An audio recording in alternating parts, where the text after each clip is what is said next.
absolutely amazing this morning. Hope everyone has had their morning coffee. Hope everyone has had some water and said something kind about themselves. Yeah, I said it. Guys, if you don't mind, as we get in, tap the screen, share the live, do all the wonderful things. Let's go ahead and knock out the daily gift goal, which is the love you very much. We're going to go ahead and get started here in just a few moments with some debates. So, yeah. How'd everyone sleep? Did you guys sleep good? I hope you all had pleasant dreams. Except MAGA folks. I hope you guys had nightmares of what you're turning this country into. I hope like the ghosts of future, past, present, and the ghosts of the past, present, and future come and visit all MAGA folks and let them know like how much they're fucking up the country, and so their hearts can grow 5 sizes. Yeah. Anyway, guys, tap the screen, share the live, send your daily heart. It's only 1 coin to boost the live, push us out to the FYP. I'm going to keep resetting the daily gift goal to these little 1-cent gift goals. It'll push us out as well. If you are a Trump supporter, get in the box. We're only looking for some debates. Please do not request up. If you are not a Trump supporter, we are not talking to friendlies. Let's do all the wonderful things. Let's go. You stepped in the box. Now you're in the ring. Ain't no hugs here. You better take your best swing. Mike Hot, who wanna step in the flame? This ain't a debate, this a mind game. Facts type lies, get left in shame. One wrong word, get slapped out your name. This ain't TikTok T, this a war zone talk. No script, no filter, no safe walk. Gray stats will get scrambled like a glitch. I got fire in my mouth like I came from the pit. Yeah, step in if you dare. Truth hit hard like a punch in the air. Ain't no rules, no plan, no script. One wrong move, get cooked real quick. No cap, no shield. Better know your stuff or you get revealed. Yeah. Step in, don't you wanna? Sparring with Santana. I don't care what you claim or your background. Facts only, if not, get clapped down. Whether you're left or right or you don't even know. Think so, Brian? I'm gonna go ahead and mute you. I bet you won't come up. I'm gonna send you a request. I bet you won't come up. Just vibes, that ain't power, that's force. I'm the test, the trap, the trip, the call. This person is absolutely I'm snatching it all. Yeah. Step in if you dare. You care. Get hard like a punch in the air. Ain't no rules, no plan, no script. Yeah. One wrong move, get how's it going? Real quick. No cap, no shield. Better know your stuff or you get revealed. Step in, don't you wanna? Sparring with Santana. Step in, yeah. You care. Get hard like a punch in the air. Ain't no rules, no plan, no script. One wrong move, get cooked real quick. No cap, no shield. Better know your stuff. Hello. Good morning, everyone. Tap the screen, share the live. Let's go and get the likes up. Let's get it up to 10,000 likes. Also, send your daily heart. It's only 1 coin. It'll boost the live. Push it out to the FYP. This is flame space. Step in, don't you wanna? Let's go. Sparring with Santana.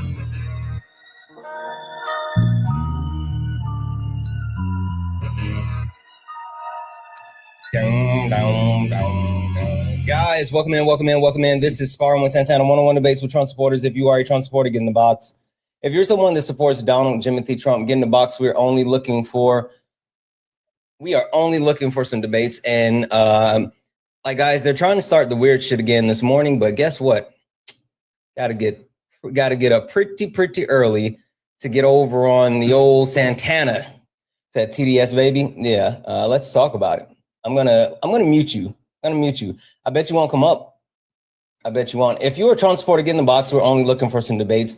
And for all the weirdos who think that they're going to come up here and do the weirdo stuff, I refuse. You can go do the weird stuff on your own time. You can find someone else's live that you hope is going to, for some reason, bring you up with your random PFP. But guess what? Not me. Never going to get it. Host got cooked last week. Sure. Come up here and tell me about it, bud. I'm going to go ahead and mute you. All right. And I can't even request for you to come up. Guess what? I can't even request for you to come up. So I guess you're just a silent troll unless you get in the box. Hmm. There we go. All right. You said host got cooked last week? That's right.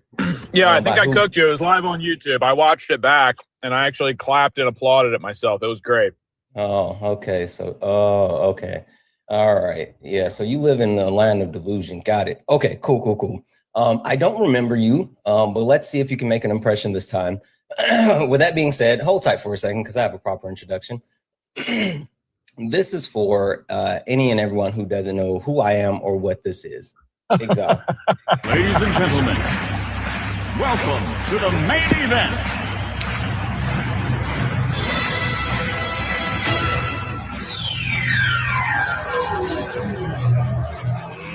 Let's get ready to rumble!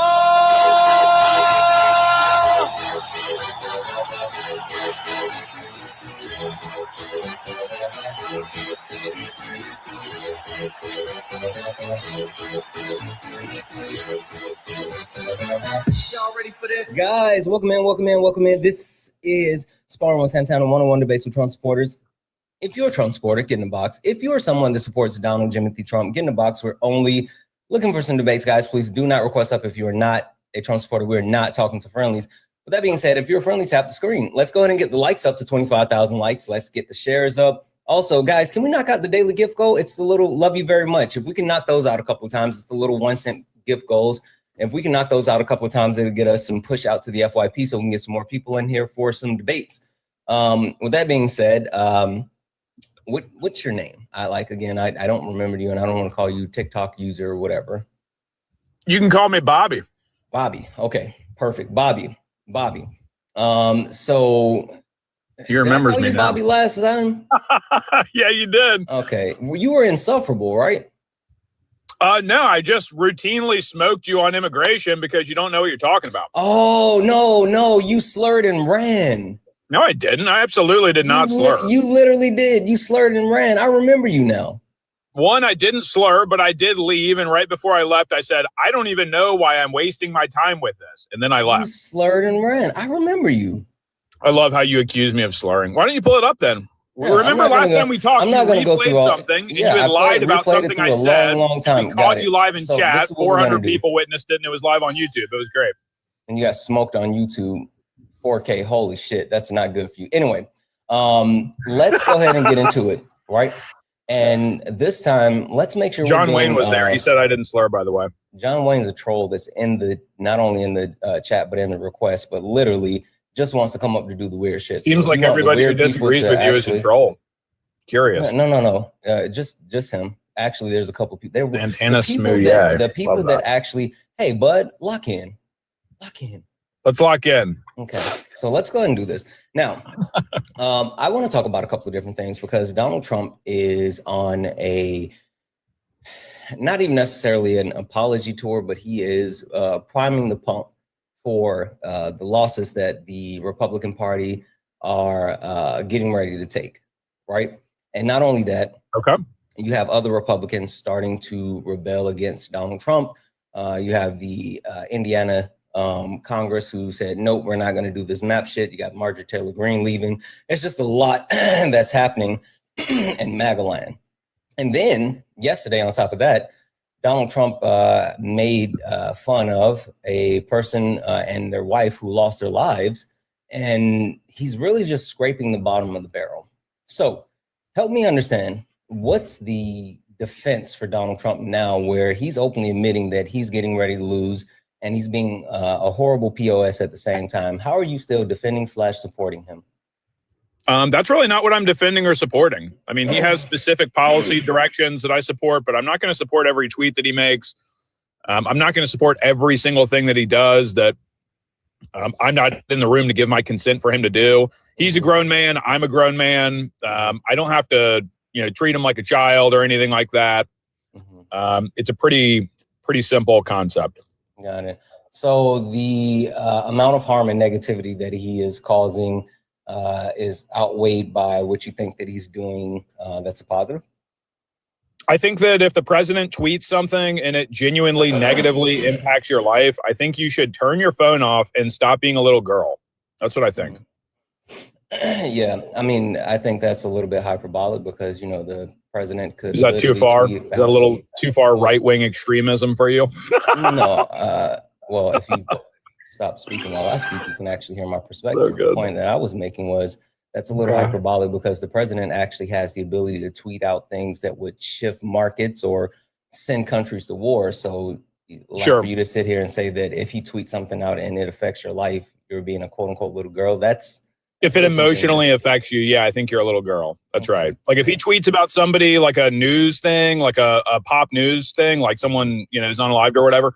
If it really bothers you that much, but then I think that you need to go back to 5th grade, or you need to go to a therapist and have them hold your hand while you read the news and go back to that. What do you think about that when the president is actively calling for people to be hung?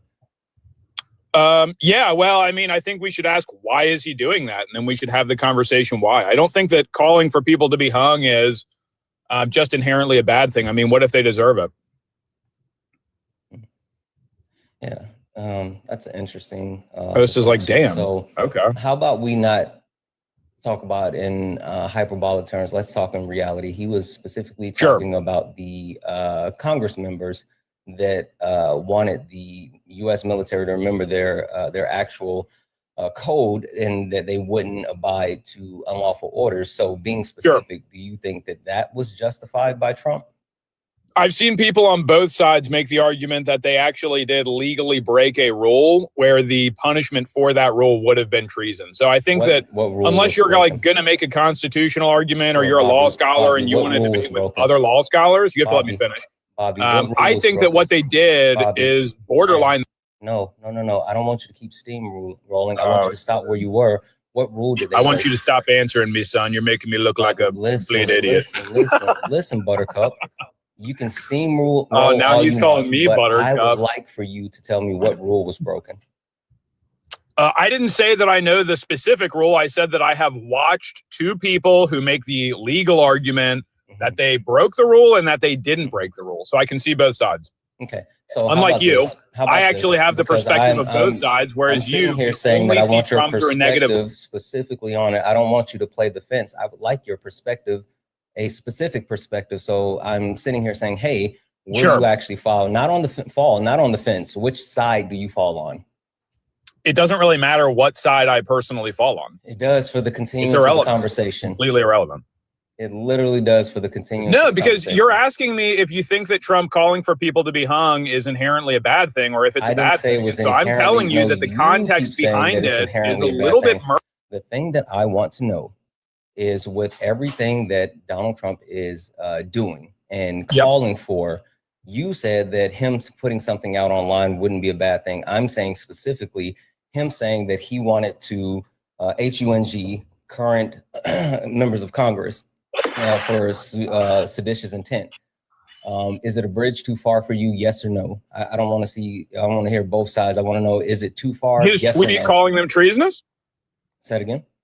You're talking about the tweet where he calls them treasonous, or he says it's treason? Yes, said it's treason. Is that too far? Yes, seditious intent, which is punishable by unalivement. Yeah, right. Okay, so is it too far that the president of the United States has an opinion? No, it's not too far that he has an opinion. He's a human being just like me, and he's totally allowed to have an opinion. Okay, all right. See, that's how you answer a question. All right, so if your stance isn't that it's too far, then help me understand. I said it's okay that he has an opinion. I didn't say that his opinion wasn't too far for my tastes. Two different things. Okay, so at this point, I need you to stop playing games, and I want you to answer specifically, because I've said multiple times, what is it for you? For you, what do I think? It a bridge? Is it a bridge too far for you? Yes or no? You said no, and then I think calling a spade a spade is actually still fair game. Sure, I need you to answer the question directly. Is it too far for you? I think the Democrat leadership is treasonous. I do think that they're seditious. I'm not really going to be one to say I think that people should be unalived or to talk about how the law is taken out. But I absolutely think that if you open up the borders, you allow 25 million people into the country, and then you advocate for mass amnesty, I think that you're treasonous.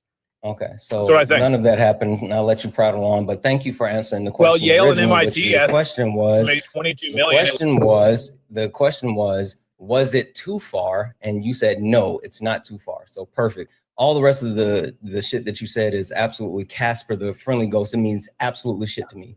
Now, since you don't, I know you just close your eyes at reality all the time. Now, you think it's not a bridge too far, then where's the line for you?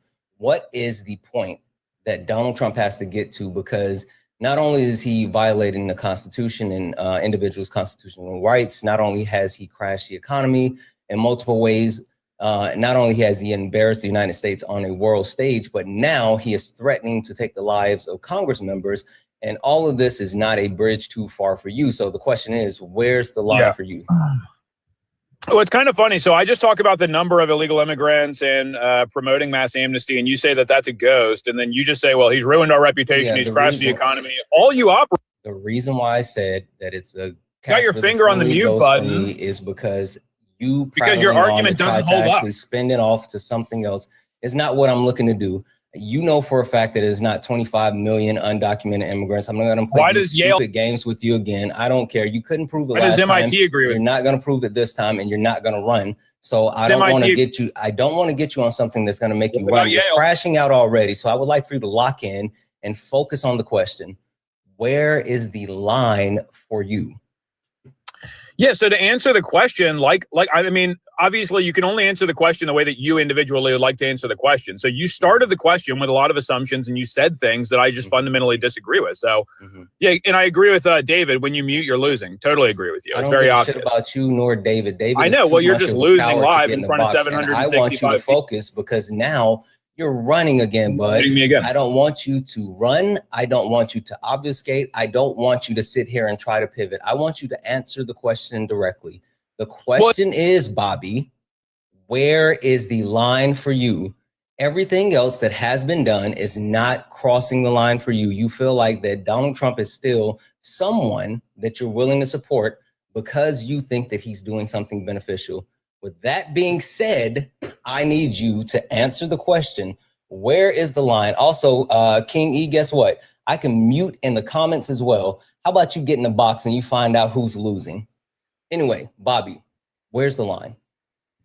Yeah, so I don't think that there is any line when it comes to protecting the citizens of the United States. I think that literally it is a matter of unalivement and life. And I think that the chief executive officer, I think the president of the United States, I don't think that he should be political correctness or saying something crass. I don't think that that should hold him back at all when it comes to the things that protect the American people. I think that we need strong leaders. I think we need strong, charismatic leaders. And I don't care if their rhetoric is a little touchy.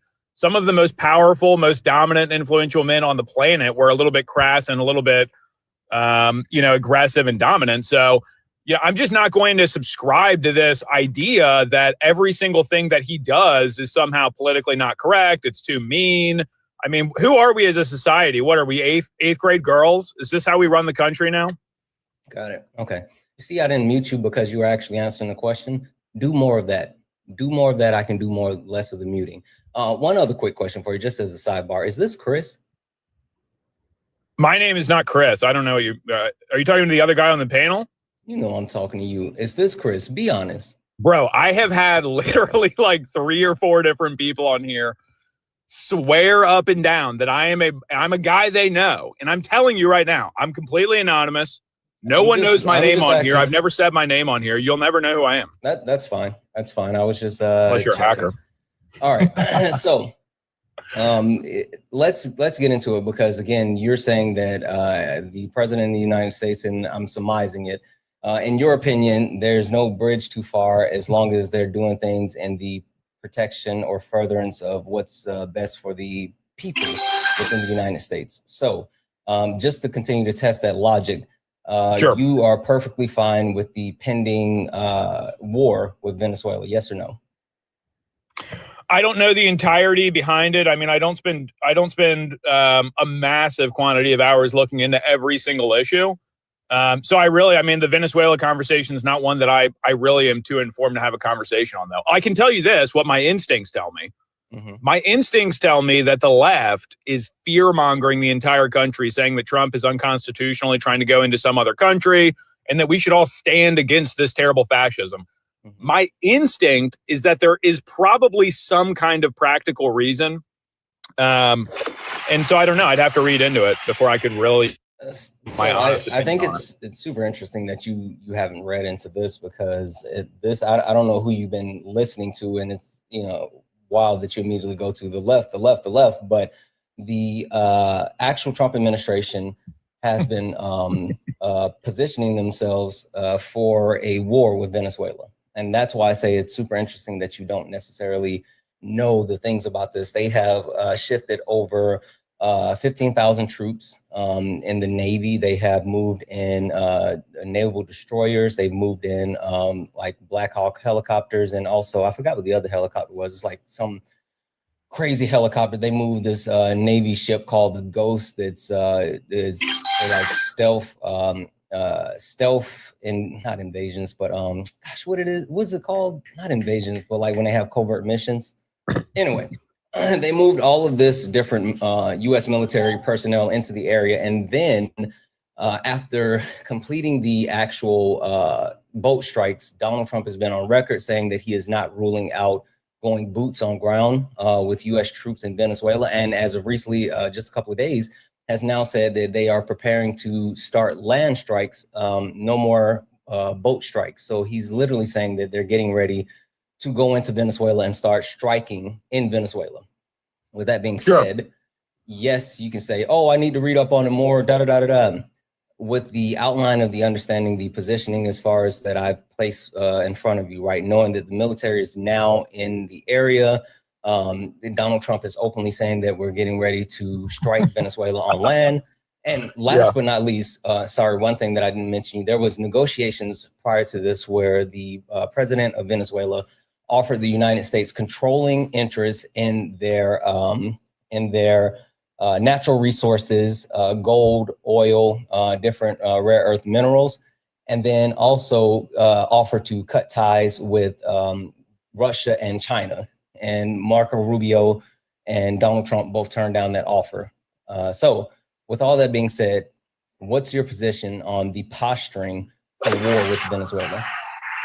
Yeah, I mean, all that being said, still the fundamental question is there. Why are we there in the first place? I know that we have warships off their coast. I know that there's tensions rising, but as I understand it, the whole thing started essentially because of DURG smuggling and the idea that it's a communist regime. So that's really, I think, I could be totally wrong, but I think off the top of my head that that's been the messaging from the Trump campaign or from the Trump people. So, I mean, it's really simple. It's like, well, if they are, in fact, if that regime over there is making money and they are, in fact, allowing or they're not stopping people from sending over DURG ships to America, which hurt American citizens, then I think that you're protecting American citizens. So there's literally no line that you can go to. There's nothing too far. So I think the people of Venezuela are the people running it. I think that maybe they haven't been taking the U.S. seriously because there's not been an administration in the past who will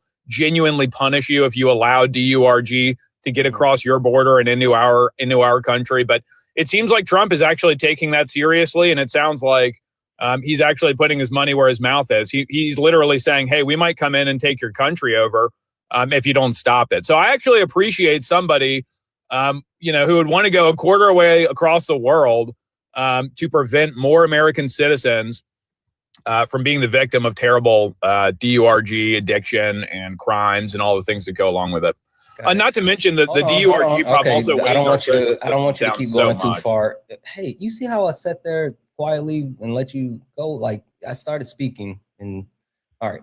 So with that being said, Donald Trump has openly admitted that it's about oil, right? And so he can use the cover of DURGs. I get it, right? Hey, I like oil too. Even Donald Trump has gone as far as yesterday, right? Yesterday, I don't know if you saw this, he signed an executive order making the F drug a weapon of mass destruction, right? Which then gives the blanket coverage of what we've already done in Iraq, right? The reason why we went into Iraq was because of weapons of mass destruction. And the end game ended up being the oil. Donald Trump has openly admitted that he said when he was in power, Venezuela was on the brink of collapse and we would have had all the oil and it was almost over. And now he's back in office and we're buying oil from Venezuela. And instead of taking it over, he's literally given up the game and admitted that it's about oil. So again, and I feel like I kind of know where you're going because you kind of tipped your hand a little bit, but are you willing to sacrifice Venezuelan lives and possibly United States troops' lives in order for another war over oil, even though, you know, Donald Trump ran on being the pro-peace president and pulling us out of situations like Afghanistan, but yet he's posturing for more situations like that? I mean, again, ultimately, the justification is already there. If they're allowing DURG smugglers to come to the United States from their country and they're not stopping it, then I think that he can do what he sees fit. And also, if there's oil there, well, that's even more incentive. If you have a bunch of oil sitting under your country and you're routinely messing with the most powerful country on the entire planet, when the chickens come home to roost, you deserve it. That's just how the world works. We're a bigger dog. They're a smaller dog. Okay. If you want to get along with us, I guess you got to play by the rules. Sorry. Since there's other countries that DRUG comes in from more than Venezuela, right? Why is it that we're not posturing to sure it makes it no less countries? And even more so, like when you talk about the F drug, most F drug comes into the country legally. It's not even the illegal process for F drug, and which that's what he's harping on. So why isn't that he's not putting an actual emphasis on, you know, DRUGs or any other countries, but he's targeting Venezuela specifically because of the oil reserves? Okay, so you're saying that the boats that I have literally seen the videos of where they have like 50 cans of gasoline and then they end up taking them over and there's pounds of the F drug underneath the hull. You think that's legal F drug coming into our country for medicinal purposes? Is that what you're suggesting? And it has nothing to do with this? No, I didn't say that. I said the majority of legal F drug comes, majority of F drug comes into the country. That has nothing to do with, okay, yeah, legal F drugs are regulated and they're in U.S. suppliers and manufacturers' hands, but where they are actually taken for account, they're used medicinally. The majority of F drug that is distributed within our country is not. It's like defending F drug. It's like unbelievable. No, I'm sitting here explaining to you that it's sitting here defending F drug is what you're doing. What I'm saying is the majority of F drug comes in the legal way. And then once it's actually in the legal way, it is either stolen or repurposed. And that's the point, right? Donald Trump he has a red herring, a thinly veiled, I'm going to stop this because this is coming across the borders into our country. But yet he's not putting any emphasis on the regulation and protection of the F drug that comes into the country legally. Why wouldn't, at the very least, he do both? Okay, so you just made the claim that the F drug that comes into the country the legal way is not regulated. You want to stand by that, really? This is the problem, is you'll go on this tangent and essentially just speak out of your ass. Hey, Bobby, can you please repeat to me what I said? Thank you for the galaxy. Oh, I said more than that. Please repeat to me what I said. At the very end, you said the majority of the F drug that comes into this country is not regulated. That's not what I said. Play it back. Run it back. Yeah, I'm not. I want you to listen. I want you to stop and listen. You don't want to run it back after what happened. Stop and listen, Bobby. Not less than majority of the F drug comes through the country a legal way. And then once it's in the country legally, it's either stolen or repurposed, which calls to the illegal use. So with that being said, why wouldn't who repurposes legal F drug? Why wouldn't Trump and the Trump administration put a focus on more regulations around the DRUGs that are coming in the country, the F drug, and making sure that it's better regulated within the country, at the very least doing both? So again, understanding the question, I never said there's no regulations around it. Of course it is, if there has to be a way to bring it into the country and then use it. I'm saying, why aren't we addressing the gaps and loopholes that's causing more of the legal F drug to flood into the streets? Okay, so I just want to confirm. So you said that it comes in and then some of it is stolen and then other other amounts of it are repurposed. So I need two questions answered. One, who is doing the repurposing and what is it being repurposed for? Yeah, you have medical staff that is stealing and either selling. So that would be it or stealing, using it not for personal repurposing. use. Yes, that's Well, what you I made mean. it seem like they're stealing and repurposing. No, but when I say So is it just stealing? When I say repurpose, the original purpose of the F drug is to use it for medical use. When I say repurpose, I mean using it for non-medical use for abuse. That's the point. Got it. Okay. Yeah, I mean, again, I think that this is just kind of a fundamentally flawed and ridiculous argument. I mean, you're essentially suggesting that the majority of legally either bought or manufactured and controlled F drug, you're suggesting that the majority of the F drug that is hurting people in this country is just coming from our own hospitals. And so, like, in the point that, like, there are things that are administered by hospitals that are taken advantage of, like, I'm not going to dispute that point. But you're essentially trying to make the argument of, well, why would you go after the illegal F drug that's coming in on boats off the border?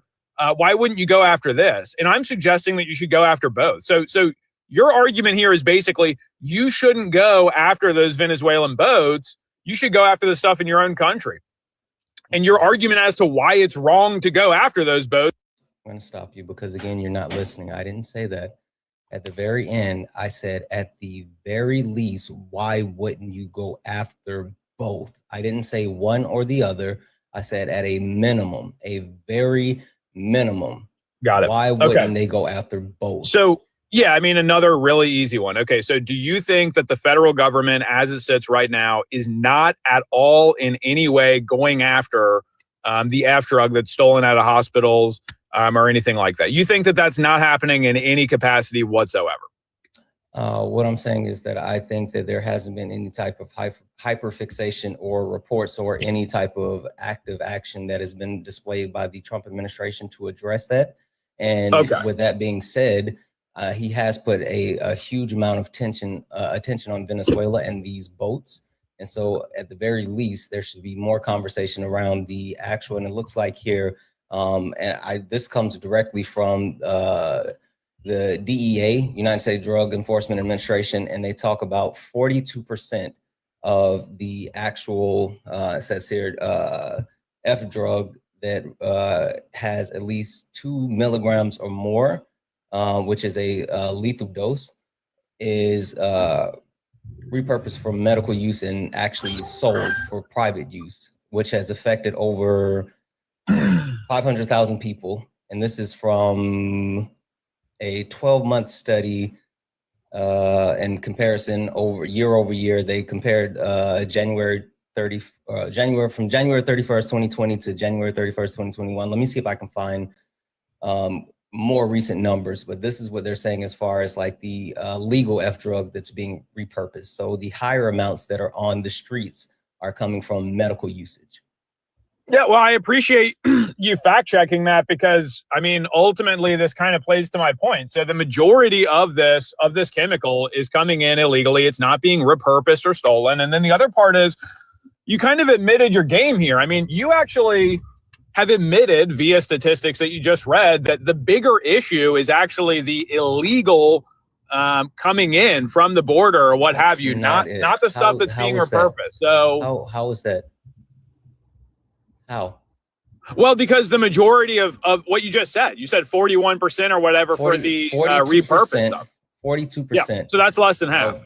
42% of the higher dosage, not all of it. The higher. Yeah, the ones that are enough to hurt somebody. That's correct. Yeah, you read it out. 42% are they are from legal redistribution. Yeah, I know. I heard you. So yeah, so the majority is coming in from countries, and then the other part too is you admitted they are doing something about the stuff that's repurposed, but you have an issue with the messaging because he's hyper fixated on Twitter talking about Venezuela. So again, so you're upset because he's tweeting, and I'm not upset. Okay, hey, you're not listening. You're not listening, right? And that wasn't the end. Just an FYI, right?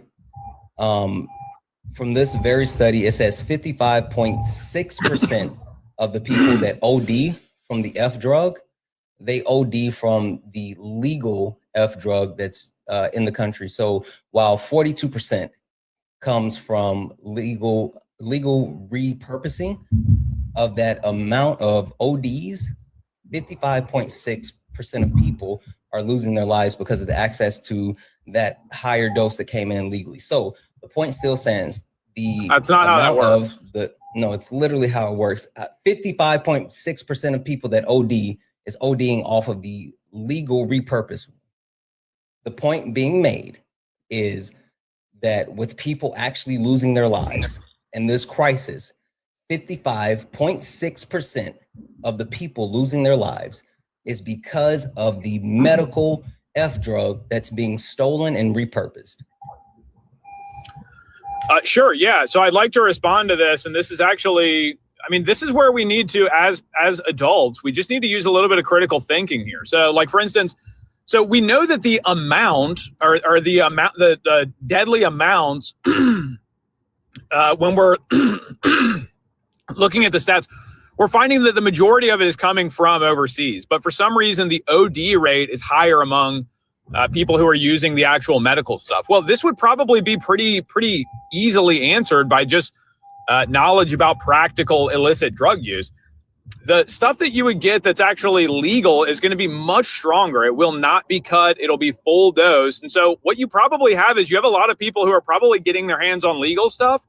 The strength is probably quite a bit more than they're anticipating, and that's going to result in ODs. But that doesn't mean, like for instance, it's kind of a backwards argument that you're making, because so the medical stuff is what? It's more deadly, or is it they're just taking higher doses, or what? It kind of doesn't make sense. But yeah, I mean, just knowing a little bit about illicit drug use would tell you that that's probably why. Answer that for you, Bobby. Answer what? I didn't ask you a question. You said you were confused, so would you like for me to answer? I mean, I'm confused isn't really a question. I'm confused as to how you get these numbers and you spin them your way every single time, just ignoring. Well, I'm not spinning anything. I'm reading numbers the way the numbers are meant to be read. But the numbers did not give the analysis that you gave at the end. The numbers literally say that. So you read the numbers and then you gave your. Again, I'll read it one more time because it made numbers are hard for you. I get it. So the amount of 2 milligrams of F drug, the actual pill that has led to 500,000 Americans losing their lives. 42% of that is from the actual legal repurposing of it. Right? Yeah, so less than half of it is from when people actually purchase any of the F drug that has 2 milligrams or more, it's from the actual legal repurposing of it. So, yeah, well, we should also be asking. With that being said, 58% is not from legal repurposing of medical use. Now, of 100% of people that OD from F drug, 55.6% of all people OD'd from the legal F drug was repurposed. Does that number include people in hospitals who are administered fentanyl or the F drug?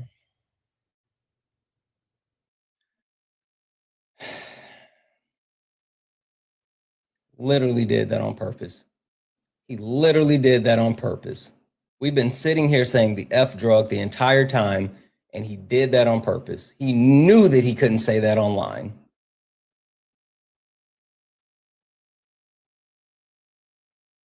That's such a cop-out. Like, that's such a coward move. Like, I swear, I would much rather, like, MAGA, I would much rather you guys say, you know what, I don't have an argument, whatever, I'm leaving, versus, like, doing the stuff like when you say stuff that you know is going to get you kicked, when you slur and you do all this stuff because you know it's going to get you kicked. That's such a coward's way out. Absolutely a coward's way out.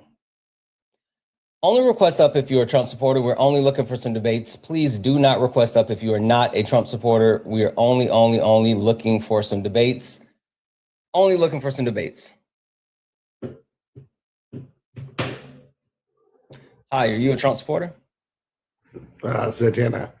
How's it going, man? Good, good. Are you a Trump supporter?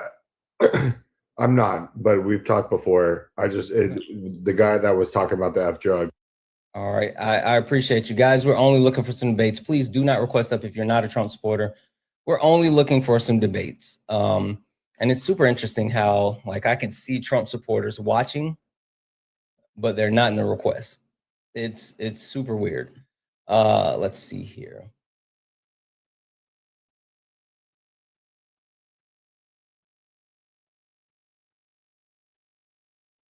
Yes, that person's gone.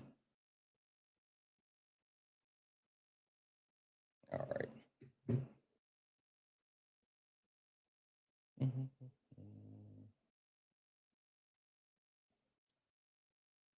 I know, blown, swoon, whatever. Sure, I'm gonna go ahead and mute you. Come up and tell me about it, bud. Would you like to come up and tell me about it? Why'd you kick him? Because he said the name of F rug online, and you can't do that on TikTok Live.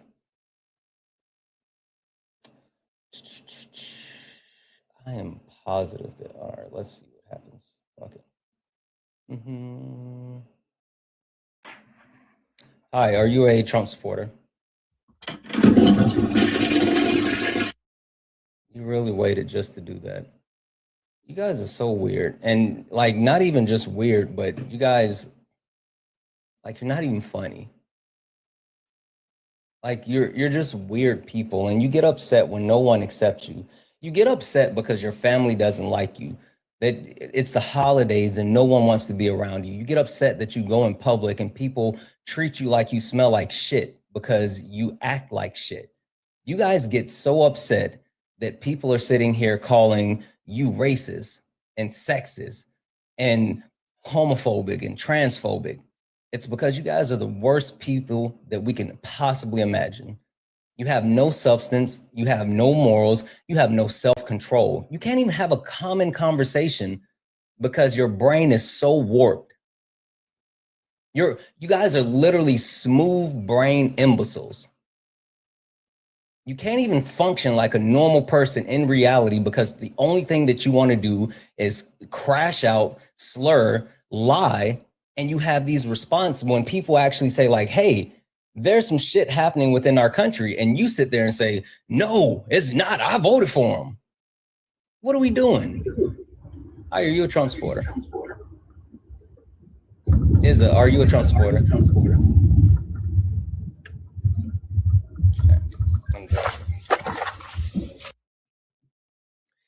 I don't understand it. I don't understand. When did it become acceptable to stop being like functioning fucking adults? And I'm not even talking about like, we understand that there's some, 18, 19, 20-year-olds who are like Trump supporters, right? I get it. There's young people that are Trump supporters. But I have conversations with people that are in their 30s and their 40s and their 50s, and they can't even have a conversation like an adult. They do weird shit. They whine and they cry and they complain and they get mad when people call them names. That's the like wildest thing for me. They're so sensitive, but yet they're complete assholes. How can you be an asshole and be a snowflake? That makes no sense.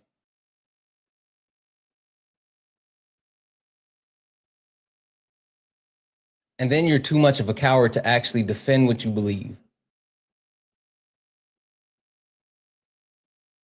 I've never been in a situation where I call myself debating, but yet if I don't have a point, I decide to crash out and slur and run.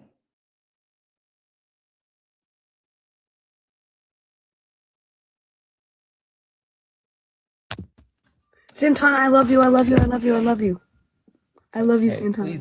Please don't request up and do that. I appreciate you so much, but that's really not necessary. Thank you. Seriously, guys, don't do that. I was MAGA hunting yesterday because they're all such cowards and they won't request up to debate. So I decided that I was going to go out and chase them, right? And I ended up in this Latinos for Trump live, right? And as I'm in the space, I'm talking to this guy, and I'm being as respectful as possible because I have no interest in just like crashing out when I get into someone else's live, right? I'm literally I have a model, and I try to like use kid gloves with them because they're already super like they're baby deers. They're super timid, super timid. And so I'm as nice as I can possibly be. I don't yell, I don't overtalk. I let them say all the bullshit that they're gonna say, and then I refute it, right? And so I get into this live, and I request up because there's no one there. I hate when on like MAGA lives they immediately just pack the panel. Like no one's trying to have a one-on-one debate. Everybody wants to have 5 people on the panel at the same time. Whatever. So I get up, and the guy doesn't have anyone yet, but then he immediately just starts filling up the panel as he and I are talking. And he brings up this other guy who's a mod, which the other guy is filling himself, right? And when I say filling himself, I mean he's talking over the host. He keeps interrupting the host, telling the host like, "Hey, hold on, let me do this. Let me do this." And he's making a plea for the fact that the Constitution is he said, "Do I believe in the Constitution?" I said, "No." I said the Constitution was written for white men that own land. Everyone else received their rights afterwards. And it was like, "Well, do you think that the Constitution is racist?" I was like, "Yes, it was written, for white men that own land." He said, "Well, if the Constitution has racism in it, why are you following it?"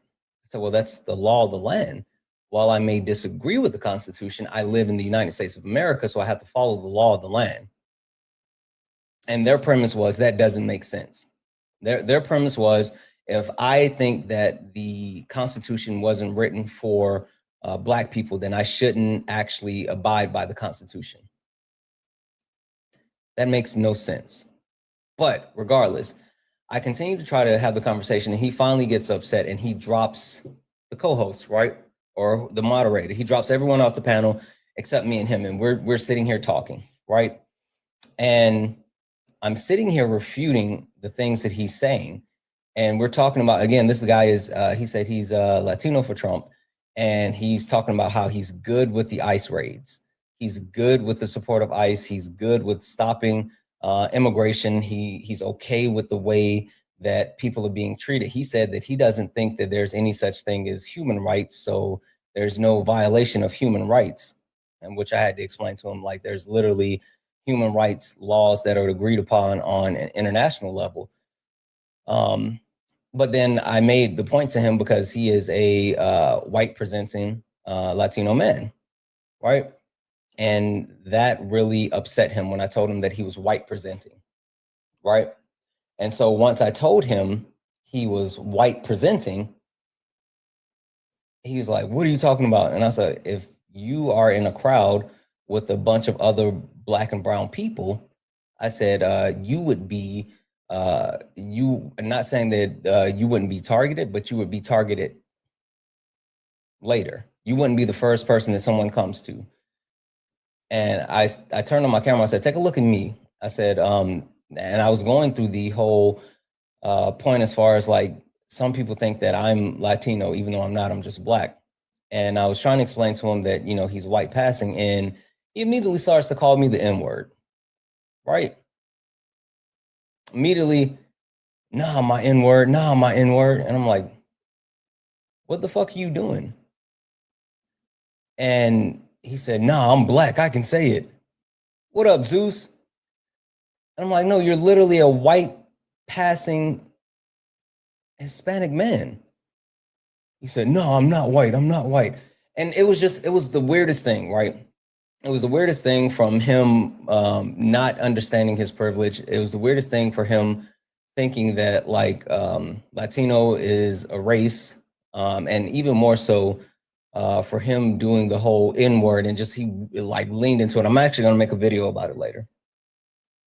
But he like leaned into it, and of course his account got banned. But it was the weirdest shit. I say all that to say MAGA as a whole, you guys suck. You guys suck because you literally are bad people. You're bad people in every sense of the word. You justify harming kids. You justify rape. You justify breaking the law. You justify classism. But only if it's for the people that, what up, Joey? What up, Gucci? Only for the people that, for some reason, you praise. You say that Nancy Pelosi is making millions off of her stocks. But then you don't say anything about Donald Trump making $5 billion since he's been back in office. You say that BLM and the quote unquote summer of love was lawless and violent. But the people during January 6th were patriots. You say that the justice system is rigged against Donald Trump. But then you say anyone else that has broken the law needs to be held accountable, and you're perfectly fine with whatever they do. It's not even a double standard anymore. We're at the point where MAGA is completely defending the twisted logic that is needed to support Donald Trump, and I don't understand it. And even more, I wonder if there's ever going to be a case where they come out of it. You say it's on both sides? Sure, come up and tell me about it. I wonder if it's ever going to be a situation where they all just collectively like snap out of it, because it doesn't seem like that. Howdy, partner. It doesn't seem like there'll ever be a situation where they say, you know what? This is too much. That's why I always have the question, where's the line? Right? Because at some point, they would have to say, like, I can't defend this anymore. And don't get me wrong, I've seen a couple of people who have said those very words. But for the most part, they just look for the next way to defend them.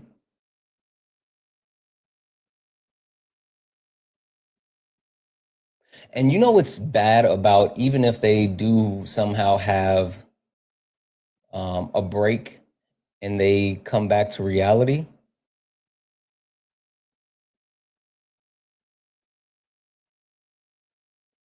We know that there's over 77 million Americans that live in the United States today that are easily swayed and fooled by an idiot that's a hateful grifter. Over 77 million Americans sat there and accepted someone that said, I'm going to lower grocery prices while saying, hey, I'm going to put tariffs on everything. 77 million plus Americans accepted someone who said, I'm going to end wars within 24 hours. 77 million Americans sat there and said, we see this guy who's a billionaire, who is being funded by the richest man on earth,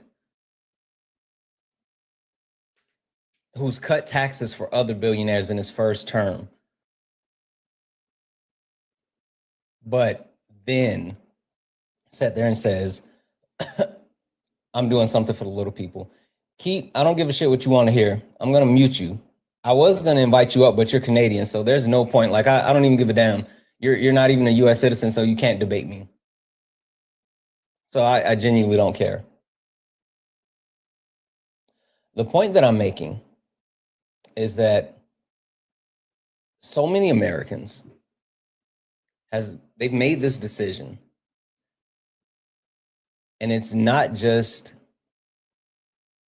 a decision about the present, but it's understanding that we have to live with these people who would rather live with conspiracy theories and being lied to than actually deal with the reality of what's happening. That's why every time we talk to Trump supporters, and when I debate them, I like to talk about like what's happening now. And they never want to talk about now. They always want to talk about what happened, what used to be. They always want to go back to Biden or Obama. They never want to talk about what's actually happening today. But if we talk about what's happening today, then they have to deal with the reality that their decisions landed us where we are today.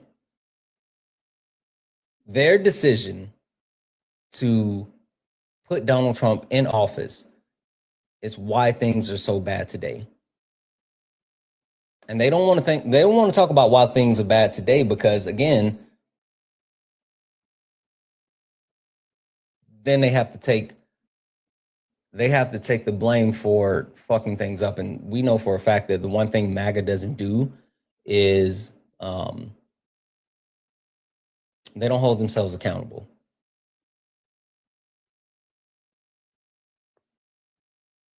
They lost their jobs because undocumented immigrants were coming in and taking their jobs. Not because they were not proficient enough to allow an undocumented immigrant to take their position, but it's because the undocumented immigrant. They don't get to be pilots because DEI is giving all the Black women the pilot jobs. It has nothing to do with the fact that they're not good enough to actually pass the tests and requirements to be a pilot. It has nothing to do with that. They can't afford their groceries. They can't afford their groceries because people are receiving SNAP benefits. It's not because they're supporting politicians who continue to strangle out small farms and promote big farms, which have the ability to raise prices, and corporations that are price gouging. It's literally the poor people that receive food benefits.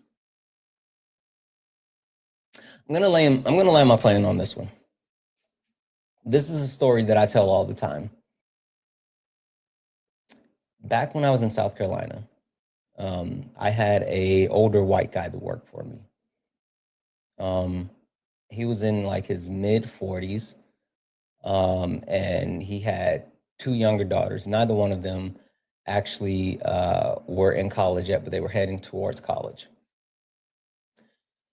And we were sitting there talking, and I was like, you know what? I think that education should be free for everyone. Everyone should be able to go to like state colleges for free if they want it. And so 40-something-year-old white man from South Carolina who had spent his entire life in South Carolina, he told me, you know, I'm a Republican. My daddy was a Republican. My granddaddy was a Republican. His words, right? That's what he said. Anyway, and so we were sitting there talking, and I was telling him, I said, I think that education should be free. Higher education, state level colleges should be free.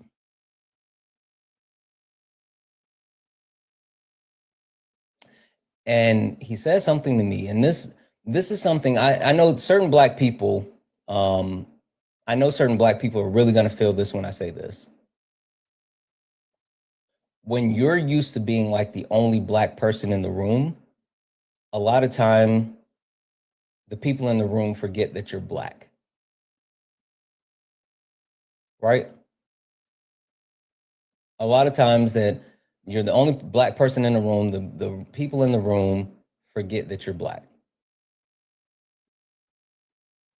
So, since I've had the privilege of being in a lot of these rooms in corporate America and spaces where there's a lot of powerful people, a lot of non-Black people in the room, I would often get access to information that they wouldn't share openly if they just had like normal Black people in the room, right?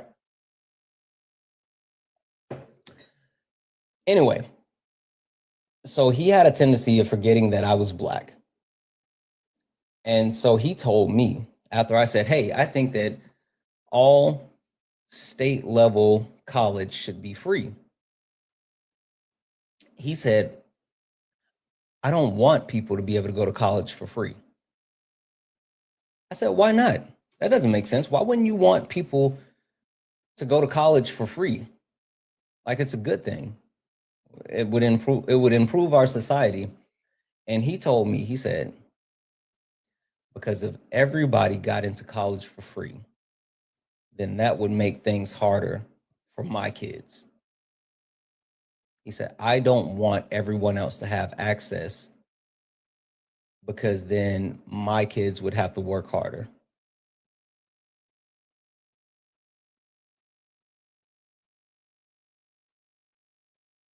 "40-something-year-old white man from the South who is a Republican who claims that all of his family was Republican." He literally said the quiet part out loud to me. It wasn't about other people having access. It wasn't about improving society as a whole. It was literally about him and his family, who has generations of an upper hand, continuing to have that upper hand and not needing to compete with other people who are trying to get ahead.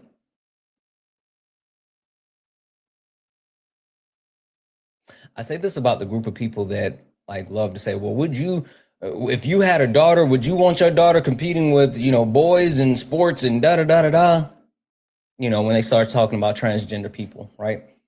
And I say this all the time. If I had a daughter and my daughter lost to a transgender girl or a transgender woman, I would tell my daughter to be better. It's not about them being a transgender woman or a transgender girl. It's about the competition. So I would tell my daughter to be better. I'm not scared of competition when it comes to me personally, and I'm not scared for competition when it comes to my kids. Whether that's in sports, whether that's in education, whether that's in the job realm, which is even it ties into the thought process that MAGA has when it comes to DEI, right? The premise that they have when it comes into like DEI, which is DEIA, they don't understand anything, but they just think that it's people getting something that they didn't deserve. But literally with DEIA, it's a merit-based system. It's literally sitting here saying, who has the best stuff? Put it all on the table. Let's see who has the best stuff. And so while MAGA claims that they want things done off merit, they don't. They literally don't. Because if they did things off merit, they would lose even more. There's no way in the world that people that support Donald Trump want to line up next to other people and see who's better. That's why they try to down the education system so much. That's why they try to say, oh, it's liberal colleges and you don't need to go to college. They don't want to line up next to someone else and then compare themselves to someone else because they know they don't live up to the standards.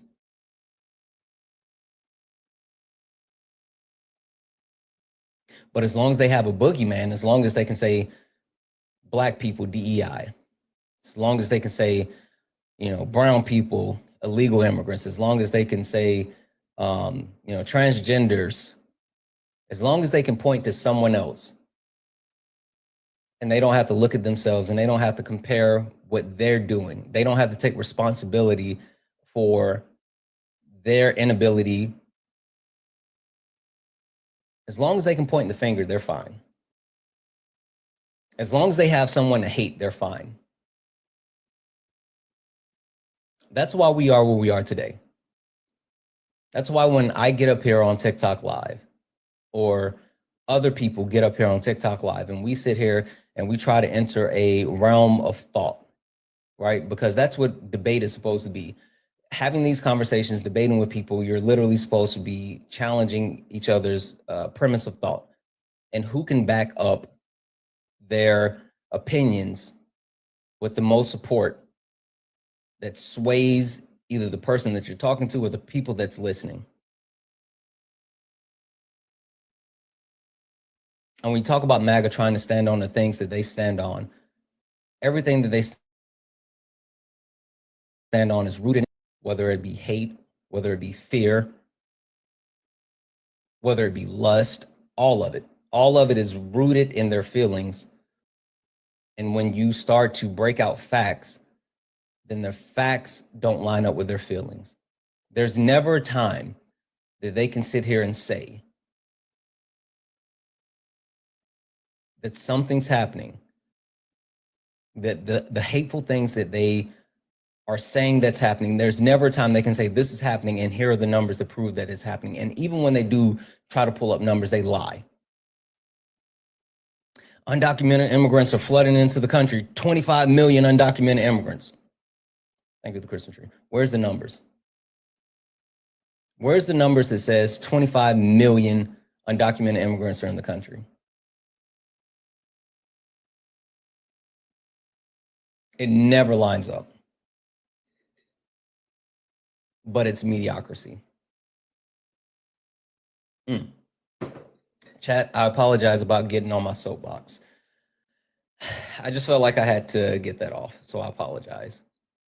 A couple of quick W's. W's in the chat for Segan for the $5 super chat to say, hope you didn't have to be in the doghouse too long after last night. Good luck getting a reasonable caller, LMAO, as MAGA could be provide reason. Yeah, thank you so much for that. I was so upset. Like my wife, she's so wonderful. She wasn't mad at me. I was more mad at myself, and I apologize profusely. And today, after we finish the live, I'm going to take her to the restaurant that she wants to go to. It's one of her favorite places. So after the live, I'm going to go ahead and take her. So yeah. W's in the chat for Sean for the $2 super chat to say, if you think war is neato, if you think war is neato, then enlist. Holy shit, what was that? What did I just miss? That was dope. Holy fuck, Galaxy Globe. Thank you so much. I can see it. That is fucking dope. Oh, that is fucking dope. Thank you so much. Debbie's in the chat for Troll for the $5 super chat to say they're stuck in the past because fascism relies on a mythical past and false grievances towards scapegoats. That's absolutely true. That's absolutely true. Debbie's in the chat. All right, guys. So this is what we're going to do because I don't think we actually have any debates. I see a couple of people in the box. And Jody, you're one of my favorites. Thank you so much. I see a couple of people in the box, but I don't think we have any actual debates. And I've been on my soapbox for a while, and I do want to get some debates. No, I'm not letting you join because you're going to do some weird shit when you get up here. I refuse.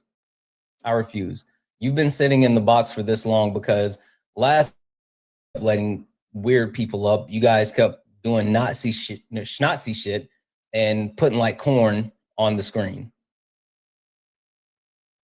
You're saying that you won't. What do you think, chat? Should I let them up? Yes or no? Should I let them up?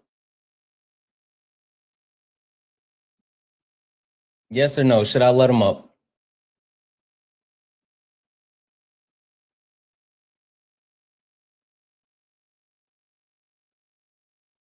It's a lot of no's. Yeah, they're saying no. They're saying no. Okay, so I'm not going to let you up. This is what we're going to do, guys, because I do want to get into some debates. Holy fuck. W's in the chat for Minnie Blues, who sent a $20 super chat to say, keep on keeping on. You know it, friend. Thank you so much. I really appreciate you. Like, I truly mean that. Thank you so much. All right, guys, this is what we're going to do because we are we are looking for some debates. First and foremost, hit that follow button. If you look up at the top, you can see the word follow. You're not following me. Hit that follow button. Hit that follow button. This is the main account. Hit the follow button, but also follow the backup, right? This is the backup account. Press on the profile picture and then click that plus so you follow the backup account. Follow both of them. I'm going to hit a quick restart. We're going to hit a quick restart because I do want to get some debates, but we're going to go to the backup account. Chat, does everyone understand? We're going to go to the backup account. We're not coming back on the main. We're not coming back on the main. I need everyone in the comments to let me know that you guys understand that we're going to the backup and you're going to meet me on the backup account. Does everyone understand that? Everyone got it? Yeah? Yeah? Is there anyone that hasn't followed the backup account yet? Because I don't want to lose you guys. And if you're not following the backup, then you're not going to know. Okay. All right. All right. So let me, YouTube, give me 2 seconds. I'm going to find someone for you guys to watch just for a moment. And then we're going to switch to the backup and get it started. And guys, can we knock out the chili peppers? In the same reality that we're living in. There's no way. It's the same way I've always said that there's no way that we go to the same heaven, because my great grandmother, my big mama, should not and would not spend eternity with Mr. Stiers. What up, T? Not much, man. Just doing my thing, calming the pain, running around. Ready to hear a good conversation going? But I want a good conversation. I do too, and sometimes those good they get boring to a lot of people, which is fine with me, because if it's a good conversation, at least that thirst that I'm looking for gets quenched. Might not be everybody's cup of tea, but damn, I long for a good. Give me one quick second. second. A pretty good conversation this morning with that legacy dude, but I understand that's not everybody's cup of tea.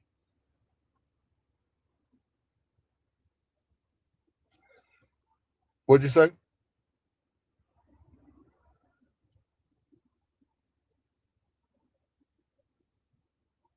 The last John Wick. Oh Lord. Sorry about that. Hey, no, we can't fill the panel up with just mutuals, people. I see everybody. I see.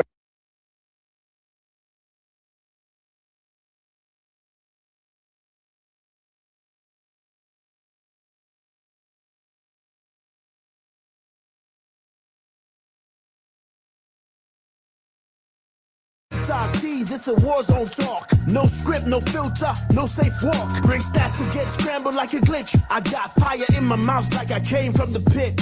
Yeah, step in if you dare. Truth hit hard like a punch in the air. Ain't no rules, no plan, no script. One wrong move, get cooked real quick. No cap, no shield. Better know yourself or you get revealed. Step in, don't you wanna? Sparring with Santana. I don't care what you claim or your background. Facts only, if not, get clapped down. Whether you're left or right or you don't even vote. If your logic is weak, I'll sink your boat. You talk slick, but you ain't got source. Just vibes, that ain't power, that's force. I'm the test, the trap, the trip, the call. You slip once, I'm snatching it all. Yeah. Step in if you dare. You dare. Hit hard like a punch in the air. Punch in the air. Ain't no rules, no plan, no script. Yeah. One wrong move, get cooked real quick. No cap, no shield. No. Better know your stuff or you get revealed. Step in, don't you wanna? Sparring with Santana. Step in if you dare. Hit hard like a punch like in the air. Ain't no rules, no plan, no script. One wrong move, get cooked real quick. No cap, no shield. Better know your stuff or you get revealed. Step in, don't you wanna? Sparring with Santana. Yeah. This ain't a safe place. Nope. This a flame space. Yeah, it is. Step in, don't you wanna? Sparring with Santana.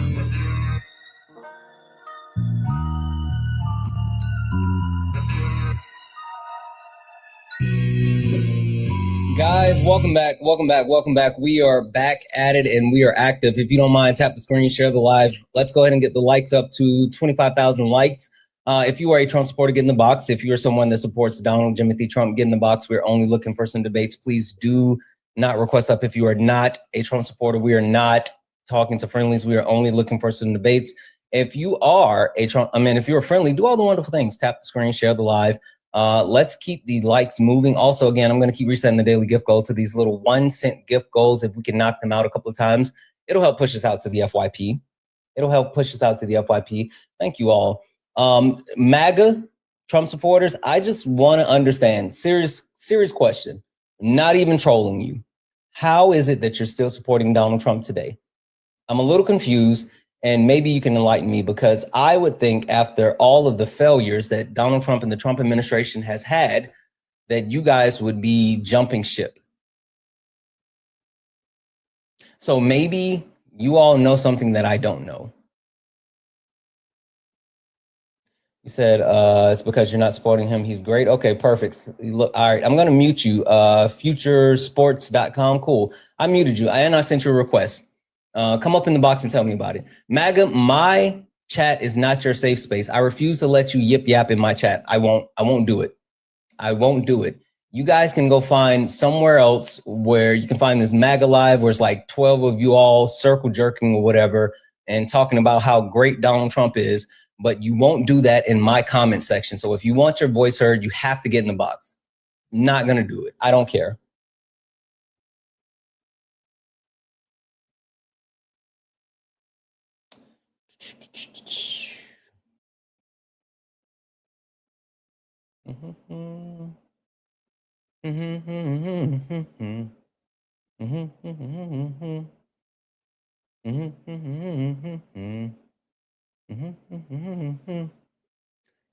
Would you say your VP candidate is the best governor ever? I don't know what you mean by that. I don't. You know what's funny?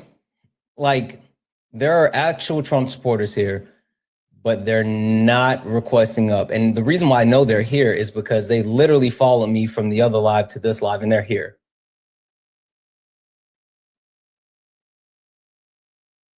MAGA, what are we doing? And I think that I am one of the more friendlier people on this app. I think they do love me, especially on YouTube. They fucking love me. That's why they're always there. They're always crashing out, but they never leave the YouTube chat. They never leave. As a matter of fact, I'm going to make sure that I put more mods over on YouTube, and we're going to start putting them in a kibosh on YouTube and forcing them over. There's no more pictures of Bill Clinton with Epstein. Wait, hold on. There's way more pictures of Bill Clinton with Epstein than Trump. Okay, cool. Hey, Gwendolyn, I'm going to mute you. Come up here and tell me about it. Let's talk about it. Because I say there's more pictures of Trump with Epstein. But I think I have a twist for you that you're not ready for. You said the Democratic Party is over. Okay, I'm going to mute you. I can't even send you a request to come up, but get up here. Crabtastic71. Get up here and tell me about it. Get up here and tell me about how the Democratic Party is over. Come tell me about it. Kiara Clips, are you a Trump supporter? Hey, what's up, man? Yes, sir. Okay. Hey, yo, Santana, do you mind if I turn on my camera? I do. I absolutely do. Please don't, because people have been weird lately. Okay, hey, I understand that. Oh, hold up. I'm going to be right back. I'm getting a call.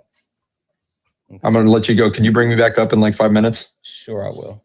Appreciate you. Makes me nervous, chat. It makes me nervous. Jenny, are you a Trump supporter? I accidentally did it. I'm sorry. Okay. All right. Thank you. I will drop you down. Guys, only request up if you're a Trump supporter. Only request up if you're a Trump supporter. We are only looking for some debates. We are only looking for some debates. Please do not request up if you are not a Trump supporter. We are only looking for some debates. Let's see here. Rachel, are you a Trump supporter? Rachel Tree, are you a Trump supporter? Okay, I'm going to take that as a no.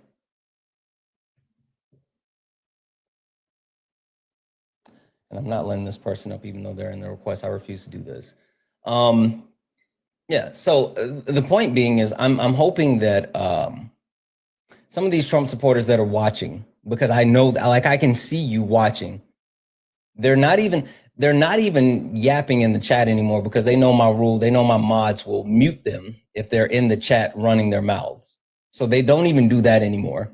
They just sit silently and watch.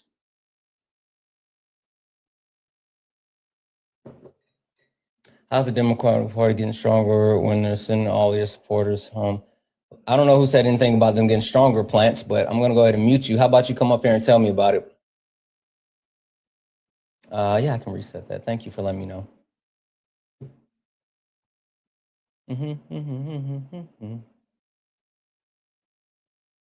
Are we outside of the club and you think I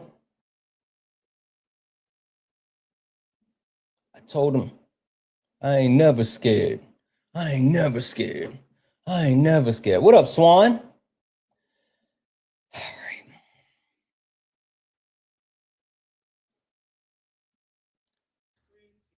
Okay, you're up here. Don't be weird.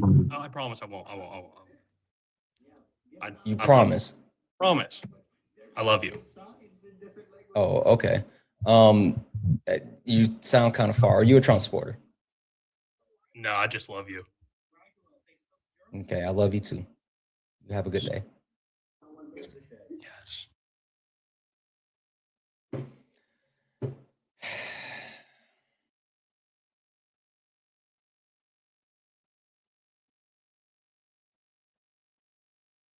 He was spamming in the chat, debate me. He followed me from the other live to this one saying debate me.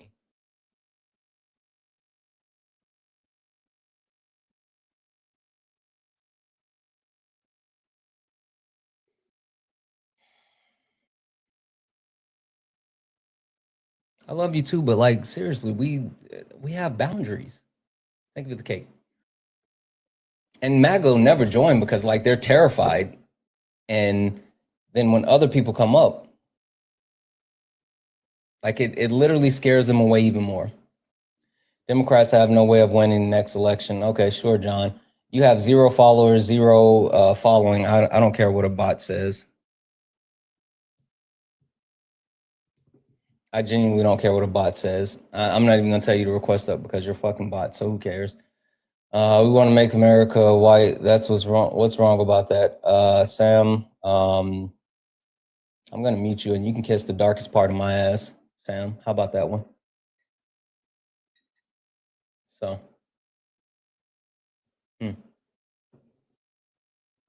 If you're a Trump supporter, get in the box. If you are someone that supports Donald Timothy Trump, get in the box. I am only looking for some debates. Please do not request up if you are not a Trump supporter.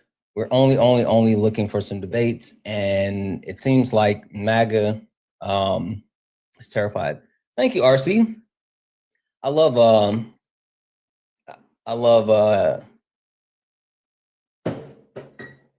Halloween. It's a nightmare before Christmas. I love Halloween, period. That's my favorite. What'd you say? I work at a casino. You have to be literally completely incompetent to bankroll. That's the same thing that I've been saying. That's literally the same thing that I've been saying. The casino is literally made to always win. To always win. But Trump bankrupted multiple bankruptcies with the bankrupting the casino. But yeah, this is the person that you guys believe in. Like none of that makes sense. None of it makes sense. And you know what? To be honest, I think the fact that they have no logic of their own is what makes it being a supporter of Trump easier, right? Think about it. Think about it, chat. If you didn't have to actually deal with critical thinking,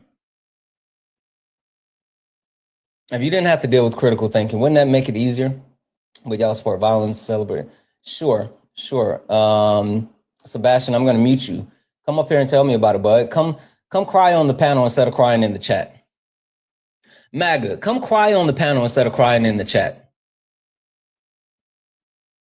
I seriously don't want to hear you crying in the comments. Come and cry in the chat. And come and cry on the panel. I need MAGA tears. Anyway, this is the person that you guys put your faith in. It's easier to accept ignorance and being lied to than it is to critically think.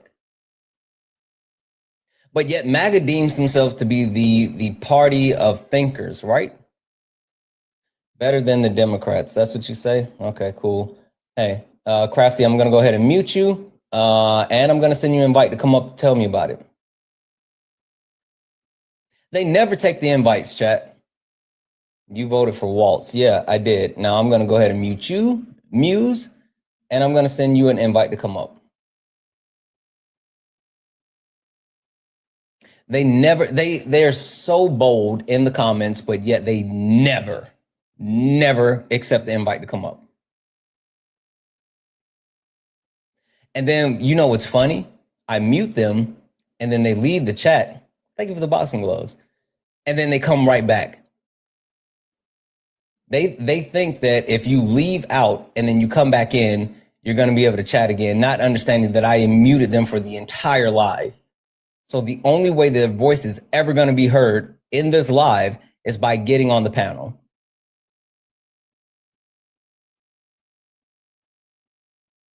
They literally don't understand that once I mute you, you're done. You're done. You're done. Get in the box or you're done.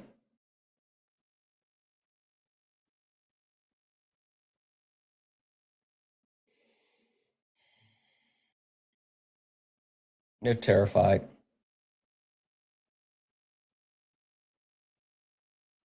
They're literally cowards.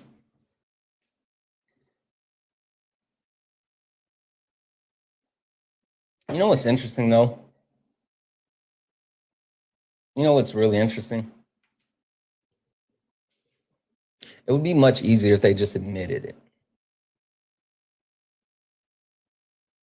Like if they just admitted, like, hey, we know we fucked up. We understand supporting Trump was the worst thing that we could have done.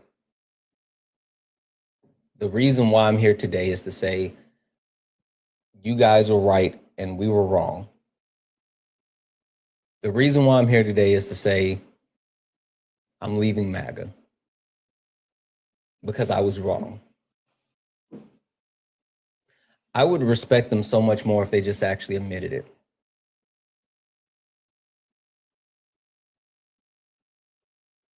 But they're not going to admit it, are they?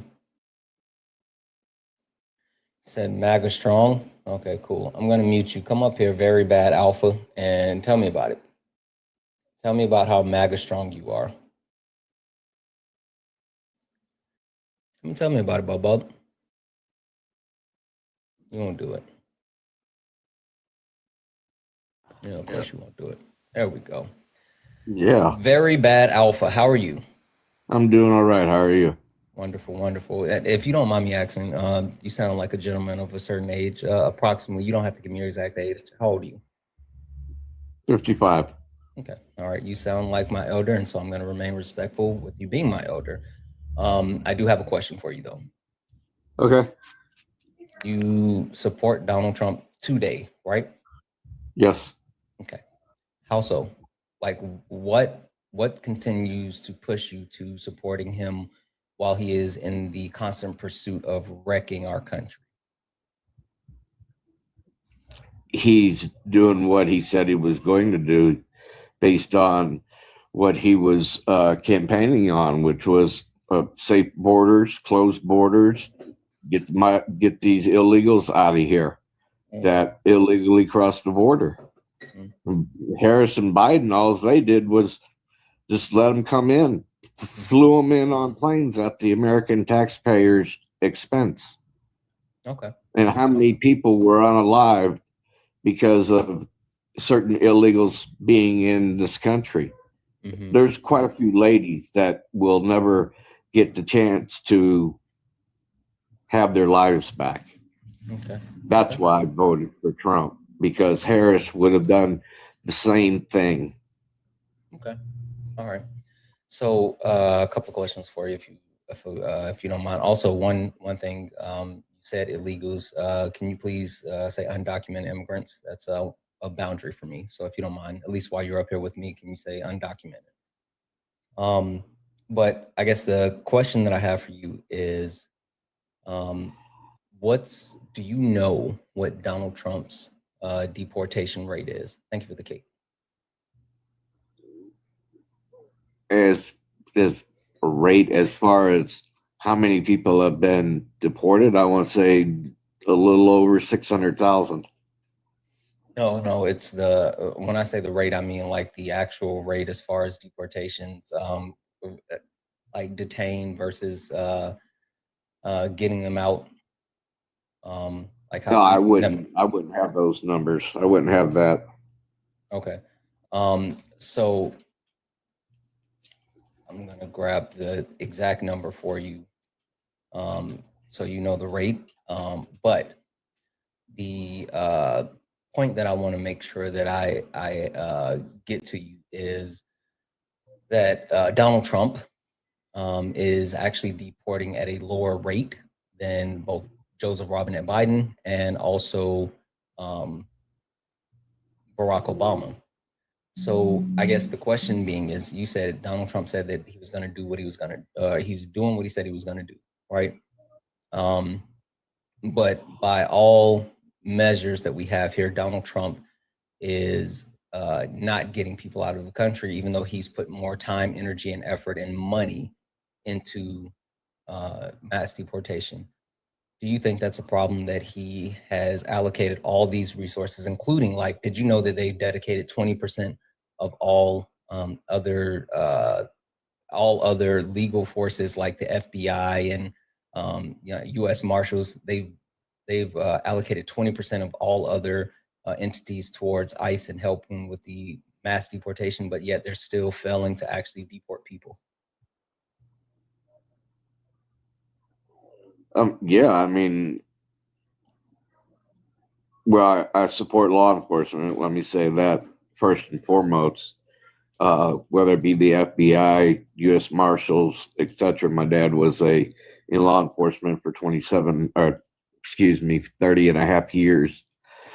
So yeah, I support law enforcement nationwide, and I support the deportation of people that aren't supposed to be here. Okay. Well, what do you think about the fact that the Trump administration is allocating more resources, time, money, and energy, and they're still not actually doing it like Biden or Obama? Is that a problem to you? I mean, yeah.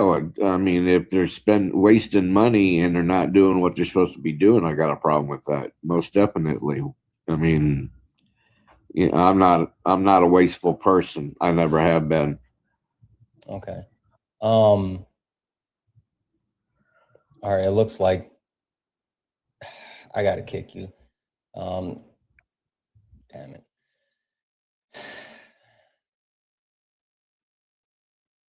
God damn it. So I had to kick him because he got misinformation.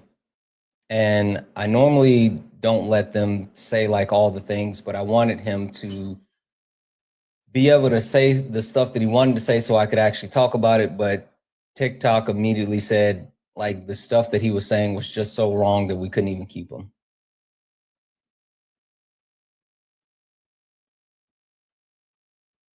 I do wonder though, like when that happens, does MAGA ever, because like they believe the shit that they're saying. And you mute everyone, disagree with is in the debate. Okay, sure. I'm going to mute you in the comments. Let's see you come up here and actually debate me, because the last guy that was here, I didn't mute him. And the fact that I didn't mute him or speak over him is the reason why he had to get kicked, because of misinformation. So, yeah. How does that work? How do I mute everyone, but yet like someone that I just sat there and let speak ended up like, getting kicked for misinformation. But the point that I make is I wonder if they ever realize, like, oh, I thought that was true. Nicole, are you a Trump supporter? I'm sorry, that was an accident. Okay, no worries. I wonder if they ever sit there and say, like, oh, I thought that was true. But then when even like the TikTok algorithm says you're lying too much, what you're saying is so wrong that we're going to make sure that you're removed. We're going to tell the person that either you have to be removed or we're not going to make your live visible anymore. Because that's what it boils down to. Like, for anyone who doesn't know, when we get these type of like alerts or notification, it literally tells us that the person that's on the panel is spreading so much misinformation that we refuse to share your live out unless you remove them. And if they're getting that, because they can see that as well, right? They can see it as well. I'm wondering if they'll ever say, you know what?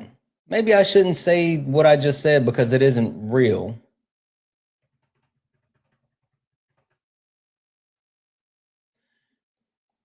Oh, my stats are off. Okay, Vicky. I'm gonna go ahead and mute you. And Vicky, come up on the panel and tell me about it. Seriously, I don't care what you guys have to say from the comments. If you have something to say, come up on the panel and say it. You said Dean is your BF. Okay, cool. I'm gonna mute you. Come up here and how about you come up here and debate? How about that? But you won't.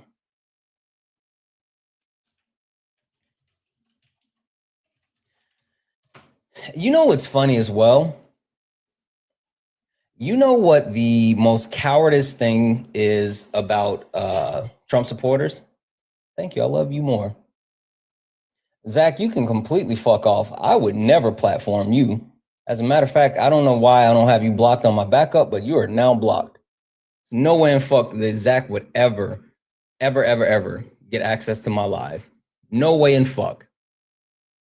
Just because other people started platforming Zach does not mean that I will.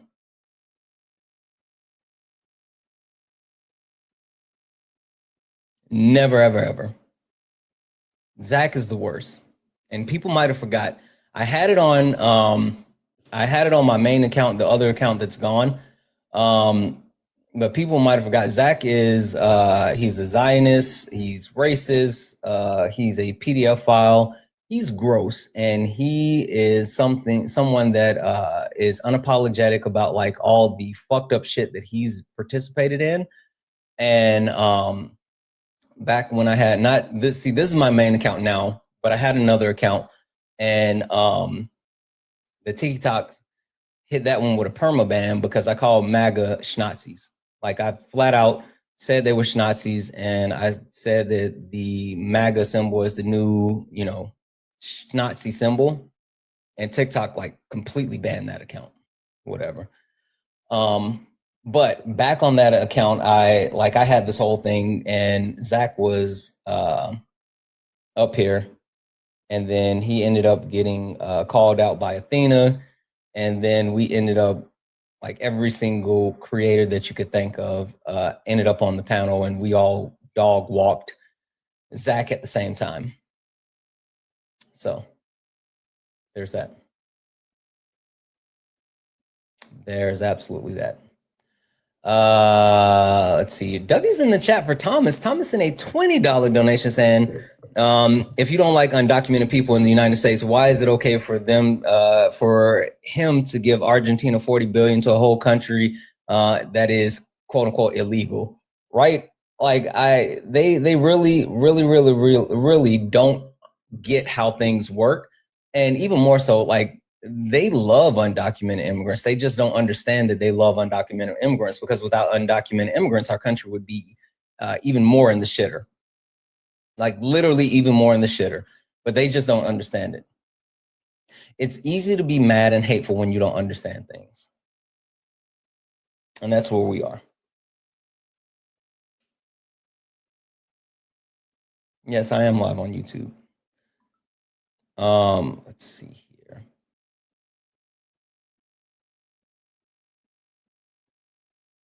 All right, guys. We've been going for a while without a debate. Kimball, Trump 2028, sure. But I'm going to mute you. I can't even request for you to come up.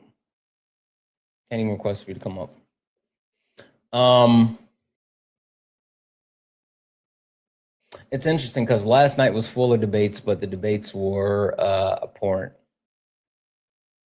And they've been scared today. So, chat, we got two options at this point. Option number one, we call it, and I work on my office area because I got some new paintings that I'm putting up in my office area. Or number two, we can hit a reset and we can see if we can get any debates. So number one in the chat if we just call it here. 2 in the chat if we want to try a reset. 1 in the chat if we call it here. 2 in the chat if we do a reset. 1 in the chat if we call it. 2 if we do a reset.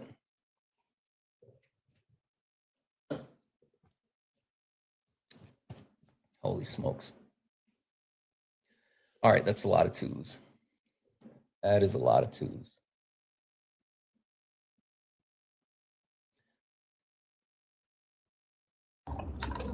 Hi, Jack. Are you a Trump supporter?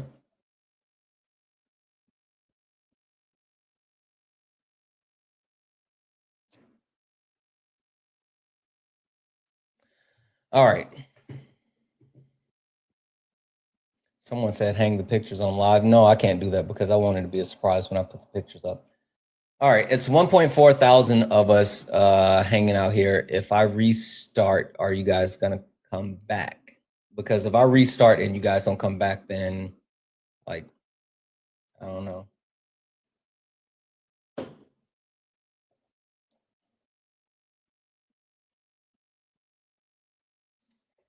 I'm good, brother. No, thank you. All right. Even YouTube is putting a 2.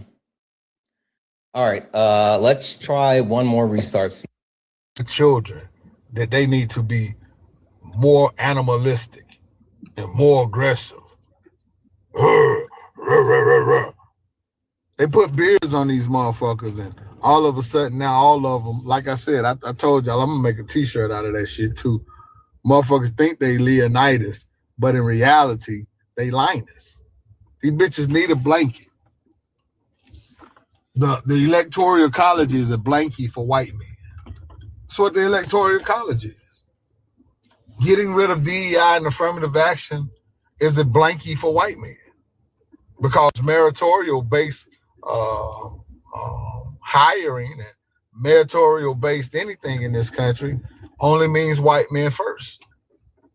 That's all it means. And it's not because they're better, smarter. Doesn't mean that they're more qualified. It just means that the merits of their skin color now becomes prevalent again.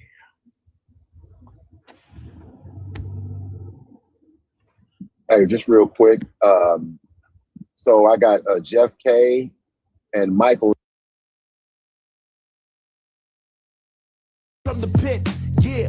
Step in if you dare. Truth hit hard like a punch in the air. Ain't no rules, no plan, no script. One wrong move, get cooked real quick. No cap, no shield. Better know your stuff or you get revealed. Step in, don't you wanna? Sparring with Santana. I don't care what you claim or your background. Facts only, if not, get clapped down. Whether you're left or right or you don't even vote. If your logic is weak, I'll sink your boat. You talk slick, but you ain't got source. Just vibes, that ain't power, that's force. I'm the test, the trap, the trip, the call. You slip once, I'm snatching it all. Yeah.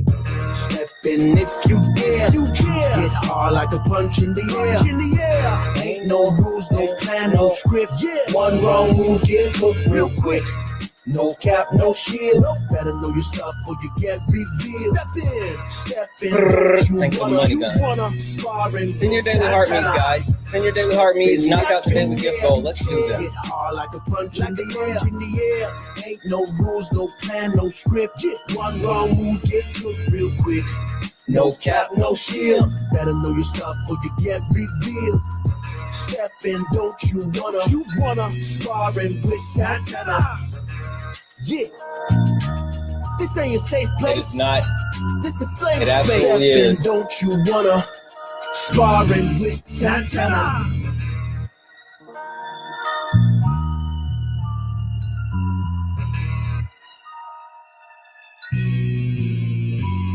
Welcome back, guys. Welcome back to Sparring with Santana. Only request up if you're a Trump supporter. We're only looking for some debates. Please do not request up if you are not a supporter. We're not looking for debates. I mean, we're not looking to talk to friendlies. We're only looking for some debates.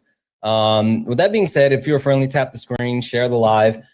Make sure that if you are in the request that you are here for some debates.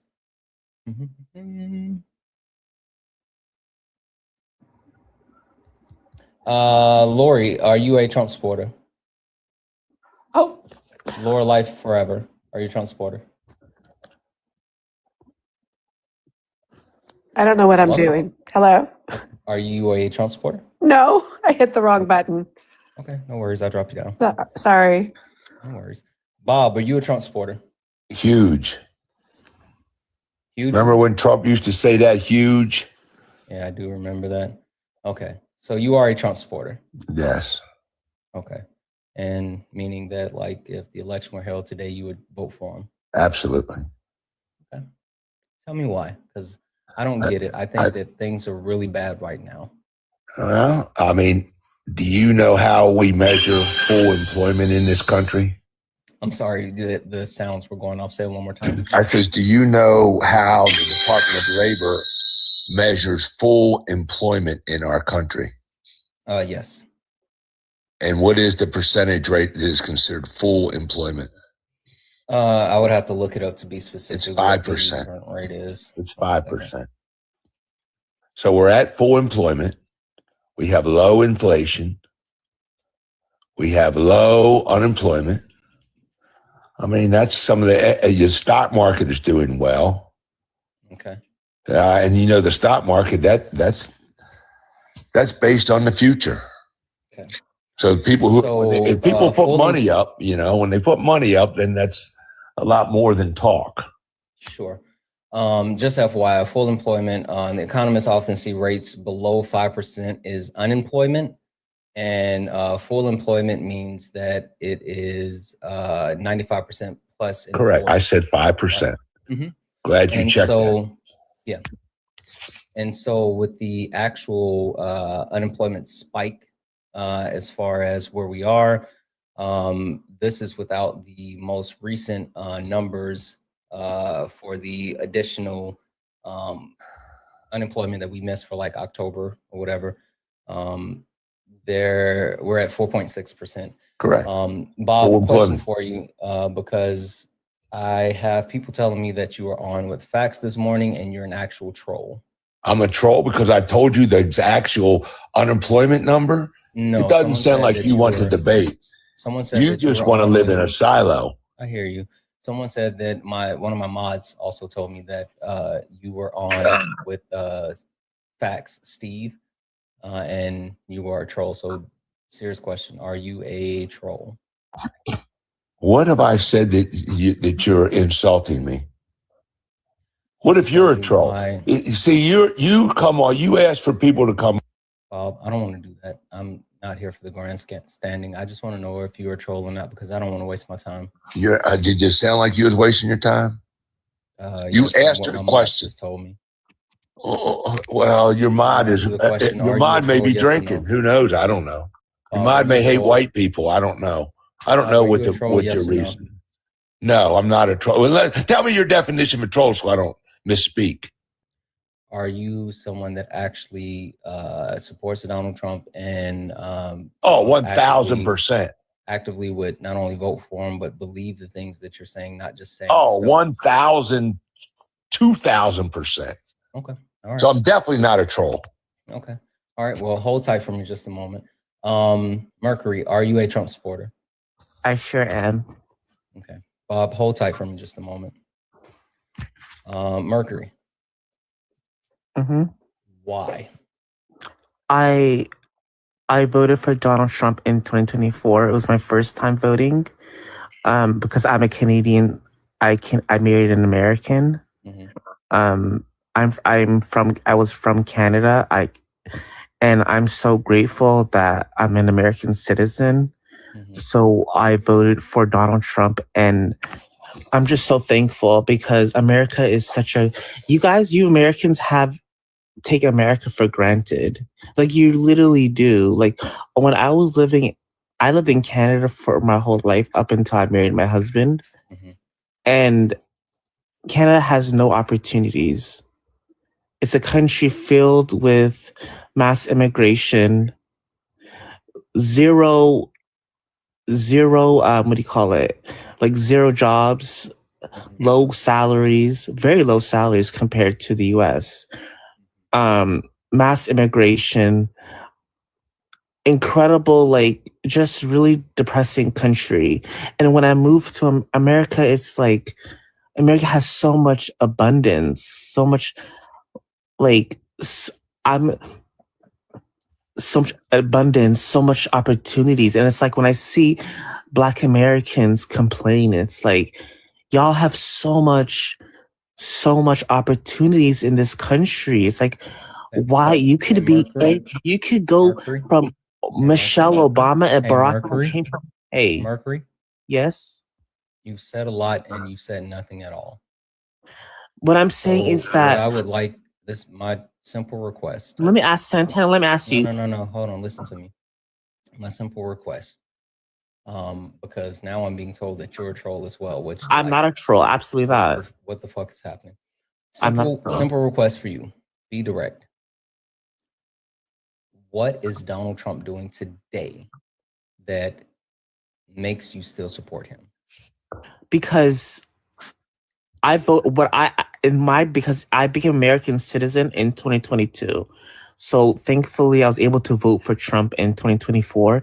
And why I voted for him is because I saw what happened to Canada under Prime Minister Trudeau. Yeah, I voted for You've Trump. already said that. I'm not saying why did you vote for Trump. I mean, the election was over a year ago. Again, it's mass immigration. I voted for number one.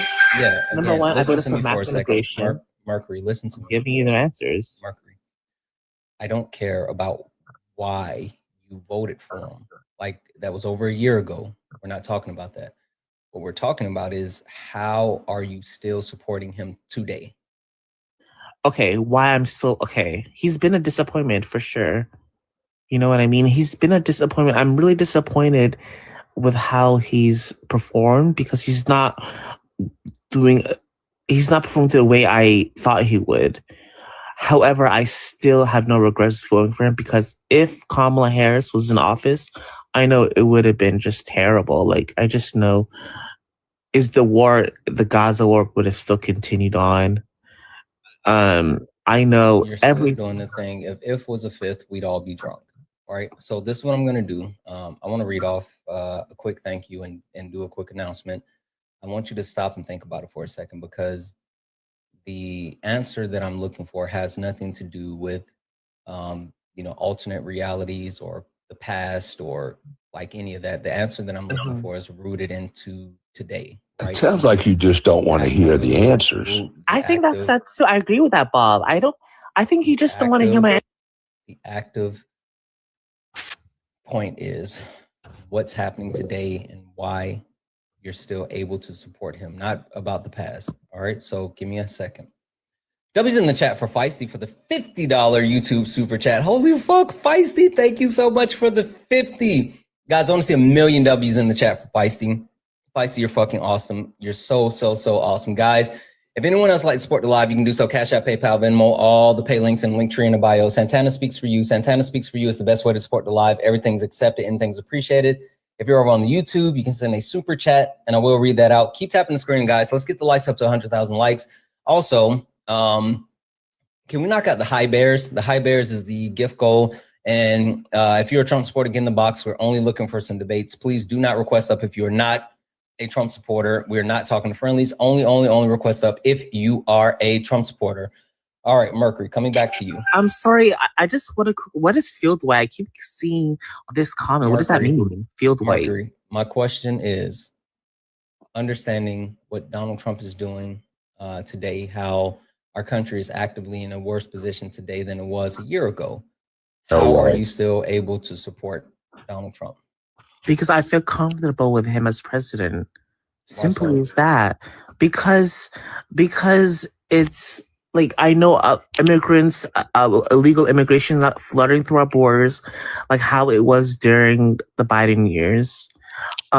It just makes me feel safe with him in power. I just feel like the world respects us more. We're getting trillions of dollars in investment from Saudi Arabia, from Qatar, and America is the most hottest country right now. Quoting Donald Trump, President Trump, it's the hottest country, and a lot of people respect that. We're getting so much investments. So I guess my question is, the country is on the brink of war with Venezuela. Yeah, that's a joke. Shit. Thank you so much, Rage, for the actual You see how chest. people don't even have a navy. Say I'm trolling because a Black Canadian woman cannot be. I need both of you to have impulse control. Like, I need both of you to have impulse control. I mean, this is not a debate. This is a preaching sermon by you, bro. And then it's advertisement. Mercury. Okay. Now it's just you and I. Please have some impulse control, and we can finish. Okay. All right. Okay, I can continue. Yes. So what I'm saying. What I was saying is, you saying that you feel safe. I feel safe with him in power. Yes. Yeah, and Donald Trump has us on the brink of war with Venezuela, right? Actively position our military off the coast of Venezuela, and actively talking about land strikes that are to come. But at the same time, literally, the GDP has shrunk, and all trends say that we're heading towards a recession.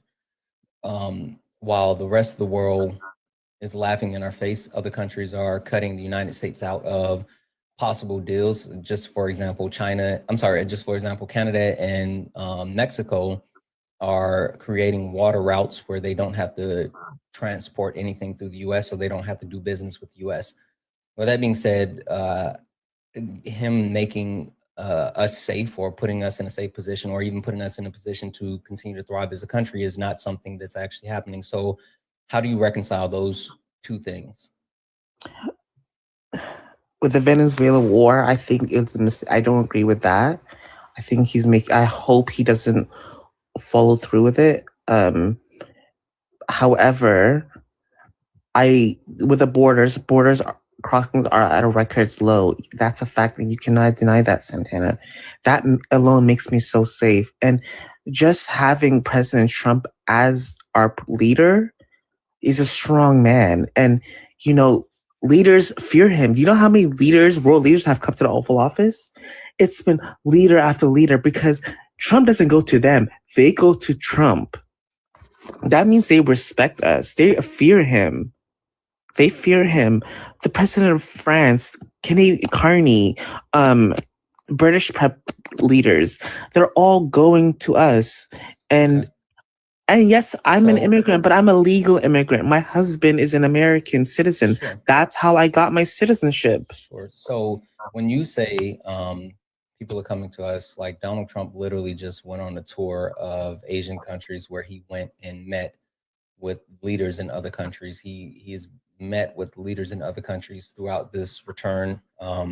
So there's not a instance of like, oh, they're only coming to us. While yes, the vast majority of them came too. While yes, people come to the White House, it's not indicative of Donald Trump. It's indicative of the office of the presidency, which is something that is held to the highest standard and demands respect, no matter who stands behind the seal.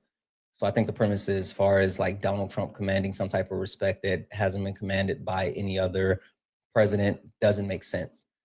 But again, I want to make sure that I'm very specific with this. While you're saying that, oh, you don't agree with the possible war with Venezuela, Donald Trump is actually heading full speed ahead with that.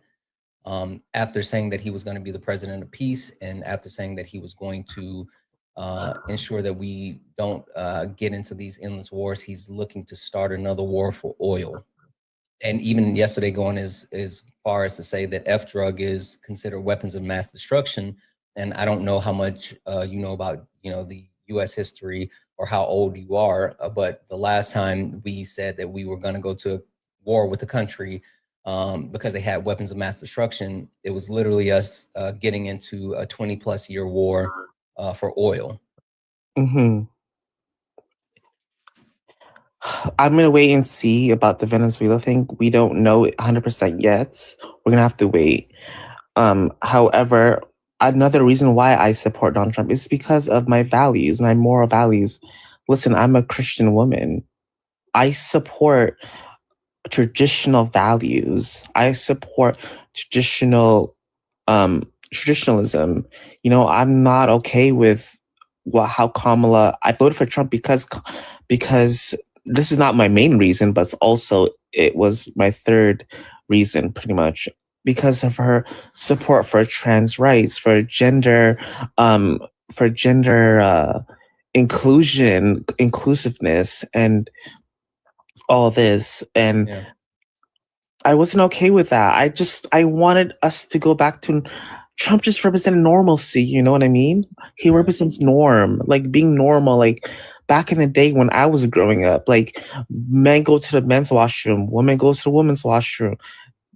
Men don't go in girls' sports. A quick question for you, because the chat, I was trying to let you finish what you're saying, but the chat was already asking this question. What are your pronouns? I am a woman. She, her, of course. I don't do pronouns. I'm a woman. Point back, period. Okay, that's fine. I mean, again, the chat wanted to know. I didn't care. Yes. You're Mercury to me, so, but yeah. thanks for the chat. Now, with that being said, can you tell me how much money did the Trump administration spend on anti-transgender ads? I'm pretty sure it was a lot. I do know there was a famous ad that was Kamala is for they, them, Trump is for you. And that pretty much really... the ad where the ad was ran by Trump? I believe it was, I think it was Trump campaign. I think so. I'm not sure. Okay. Or like a Trump backed super PAC, whatever. Okay. The Trump administration spent $215 million on anti-transgender ads. Yeah. Do you know how much of the population transgender people make up? How much of the U.S. population? Very little. I think it's probably like, what, 5%? Less than 1%. Yeah. So Donald Trump spent $215 million on less than 1%. I get it, Santana. I get it. But it was impacting sports, female sports. I have one other question for you. How much did Kamala Harris run on transgender rights or rights for the queer community? What did she say about that? She supported men and women's sports. She supports gay marriage. And She did supports. she run on anything specific about the queer community? Name one thing. Didn't she not say she supports trans rights? She said she's not against gender hormones on underage, on minors. She supports No, she all of didn't say that. She literally didn't say that. And also, did she not say that she never took a stance as far as the support for the queer community as a whole, while she has been someone who's actively... Yeah, she's on a come on, Santana. She's on a record supporting that community.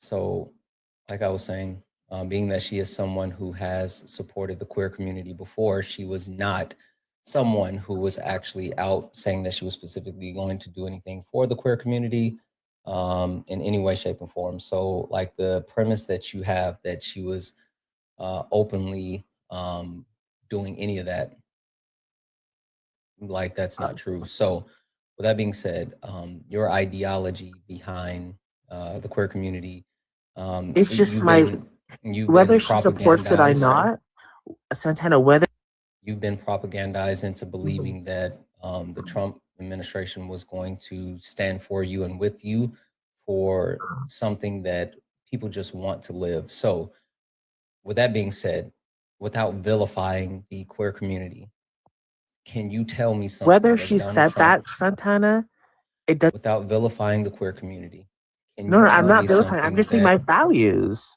without vilifying the Values is hey, you remember what I said at the very beginning, like impulse control?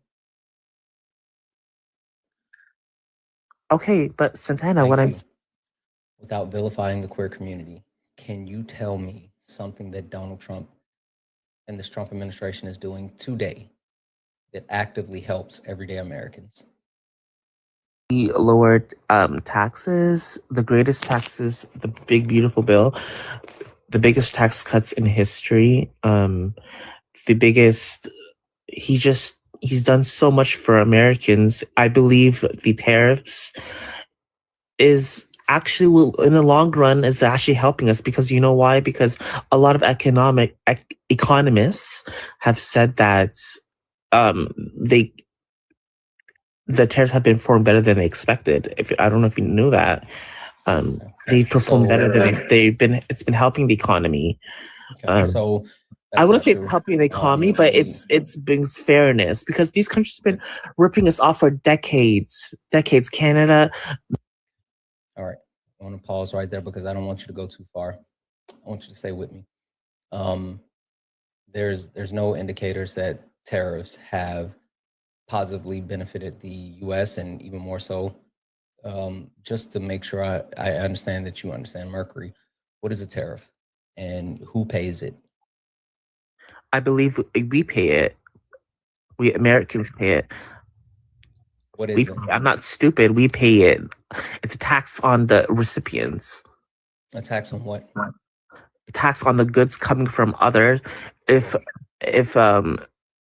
we pay taxes, tariff, on the imports coming from the other foreign countries, I'm not stupid. I know it. However, obviously, President Trump is a smart businessman. He knows what he's doing. He's like, it's the economy is not. And listen, America has the greatest economy in the world. To spin or pivot or go to something else. We're talking about tariffs, so let's stay on tariffs, okay?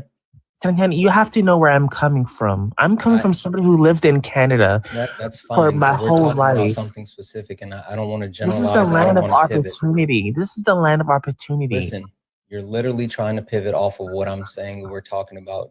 You brought up tariffs, so I want to talk about tariffs. So let's talk about tariffs. All right. Mm-hmm. So understanding that tariffs are a tax on imported goods, and the American citizens are the ones that pay those in the long run. How is raising taxes on American citizens beneficial when the tariffs don't actually incentivize U.S. purchase? From what I've seen, it's the economy hasn't been hurt. I don't know. I haven't looked into it that much. However, I do know the tariffs haven't hurt the U.S. economy as we thought it would.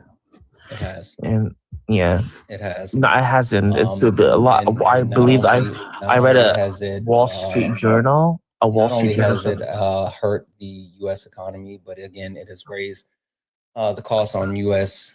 Consumers, and it has been a catalyst for massive layoffs, which has been a spike in unemployment. Now, going back to tariffs, like I said, okay, let me just say this. No, I don't want to get away from tariffs. Going back to tariffs, when Donald Trump is implementing tariffs, and listen, it hasn't been all that good. I know the tariff thing is maybe it's 50-50. I don't know. However, I still don't regret voting for him. He's been a disappointment. I'm not gonna lie. Trump has been a disappointment. I think he's too much Israel first. I'm not okay with what's going on in Venezuela. I'm not okay with all this. And like the point that I made was, how do you still support him today? And so far, why I still vote for him has been around. Because I knew Kamala would have been worse. Because Kamala would have been worse. That's pretty much why. Kamala Harris, and I'm not going to let you do that. That's the reason. That's literally the reason why. I hear you. Listen, we're at tariffs. So understanding the negative impact that tariffs has, and also in order to actually incentivize American citizens to purchase American-made products that would be, in lieu of those tariff products, it would have to be tariffs that are placed on the products that we've never seen before, like thousands of %. With that being said, there's no tariff that is actually going to make buying a U.S. product more Why do you cost keep efficient. kissing that? I don't get it. There's no tariff that's going to make U.S. products more cost efficient versus purchasing those products made outside Why of the do you country. keep kissing that? I don't get it. Why is it that you're willing to accept the higher prices on products that you're still going to purchase and there's no actual benefit? Listen, I'm not an expert on tariffs, things like Santana, but what I do know is that my husband really, his business has been improving ever since What's his business? Trump's, he owns a pharmacy. And it's been a pharmacy. Yes, he owns a pharmacy. So my question is, how has imports of pharmaceutical goods been impacted by tariffs?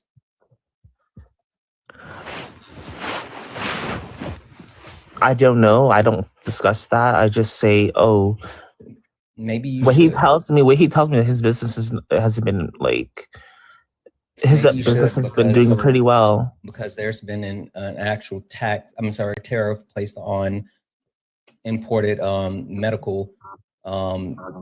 imported pharmaceutical goods, right? And so even the cost of pharmaceutical goods have raised, and even more than that, Donald Trump has removed certain protections that ensured that costs are lowered, and then getting rid of like the subsidies for the ACA. More people are going to lose access to healthcare. So all of this is interconnected. So not only is the cost of pharmaceutical goods going up, but medical costs as a whole is going up, which is going to negatively impact your husband's business, right? Because there's less people that's insured and less people that have access to money. They're not going to continue to purchase those things at the rate that they were going to do before. Like there's certain people who just make a decision about food or medicine, and then there's other people who have access to getting medicine outside of the country, and they're just going to go around. So again, how do you support Donald Trump knowing that he is directly going to have an impact on your husband's business? Because do you work, or is it just your husband? Right now I'm not working. Okay. So it's your husband, and Donald Trump is actively about to harm your husband's business even more than he's done. So how do you still support him knowing that Donald Trump's getting ready to take money out of because he pocket? shows me the finance. He tells me the truth. His finances have not been hurt by Trump's tariffs. He's doing really well right now, better than than the Biden administration. How? Because he literally shows me. I ask him, and we talk about it like a married couple. Finances. So you talk about it. Can you tell me what's the current what's the current tariffs on pharmaceutical goods being imported into the U.S.? I have no idea. I'm not involved in this. Like he just tells me.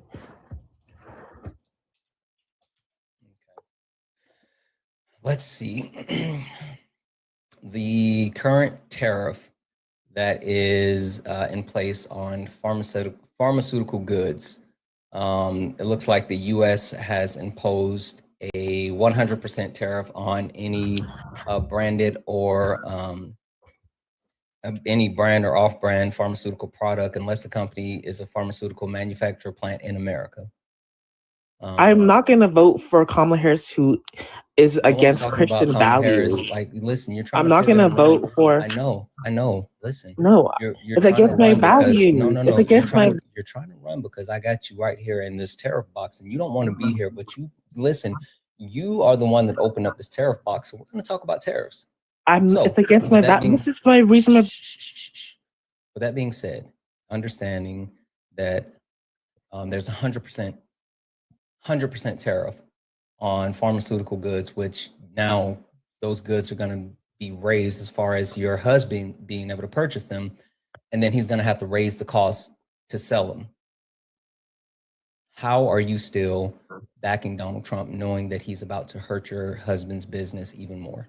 He has not hurt my business. So he hasn't hurt my husband's business at all thus far, judging by my conversations with my husband. His finances is doing very well. When did you last I have know, this conversation? like 2 weeks ago, a week ago. Okay, and did he actually show you his books? Because the he still supports tariffs Trump went into actively. place on October He 1st. still supports Trump actively. So Yeah, clearly, a lot of people he with likes Stockholm him. syndrome support Trump. So my question is, did you actually see the books? Because the tariffs went in place on October the 1st.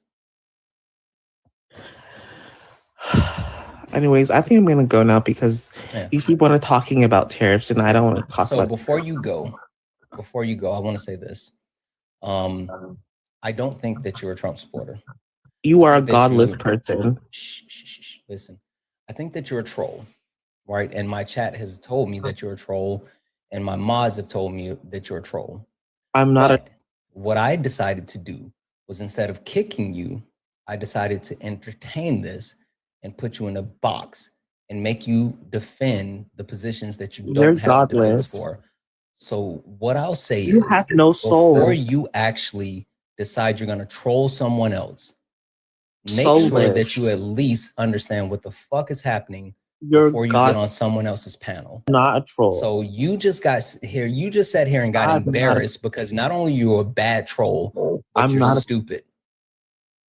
You're a bad troll and you're stupid. You're soulless. So you have to pick one of the two struggles. You can't have both struggles. Either you're going to be a good troll or you're going to be stupid, but you can't be a stupid troll.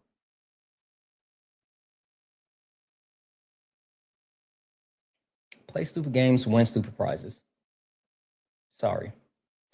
Guys, if anyone would like to support the live, you can do so. Cash App, PayPal, Venmo, all the pay links and link tree in the bio. Santana Speaks For You. Santana Speaks For You is the best way to support the live. Everything's accepted and things appreciated. If you're over on the YouTube, you can send a super chat and I will read that out. Only request up if you are a Trump supporter. Only request up if you're a Trump supporter. We are only looking for some debates. Please do not request up if you are not a Trump supporter. Excuse me. We're not looking to talk to friendlies. Only request up if you are a Trump supporter. Oh, okay.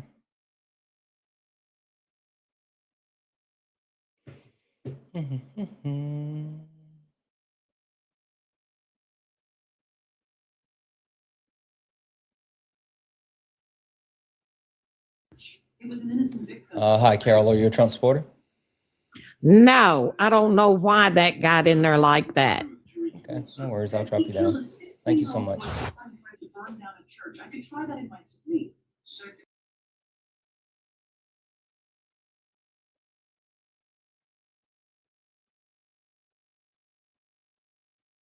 W's in the chat for Kat. Kat sent a $25 donation saying, for my soulless man.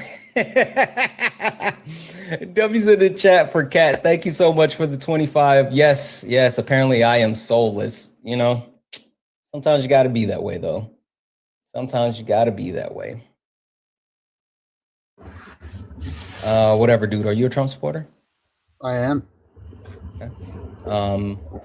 Tell me how you continue to support Donald Trump today, even though he's massively and negatively impacting the United States. Well, I think the economy's doing better than people expected. Because back when he put the tariffs in, everyone thought, well, the economists were predicting that inflation was going to be out of control. And actually we haven't seen much inflation at all, which went against what they said was going to happen. The theory behind the tariffs is, yes, it's going to add a tax to goods and services in the United States, but that hasn't really happened, because if you look at the CPI and the PPI, they've been relatively flat and well within what the acceptable area is, between 2% and 3%. So, we can cherry pick certain items that have gone up. Other items obviously have gone down to keep the CPI relatively flat. And I think that I think it's going to be a great 2026. Okay. 1 second here. So just to address a couple of things, right? When you talk about inflation being down, right?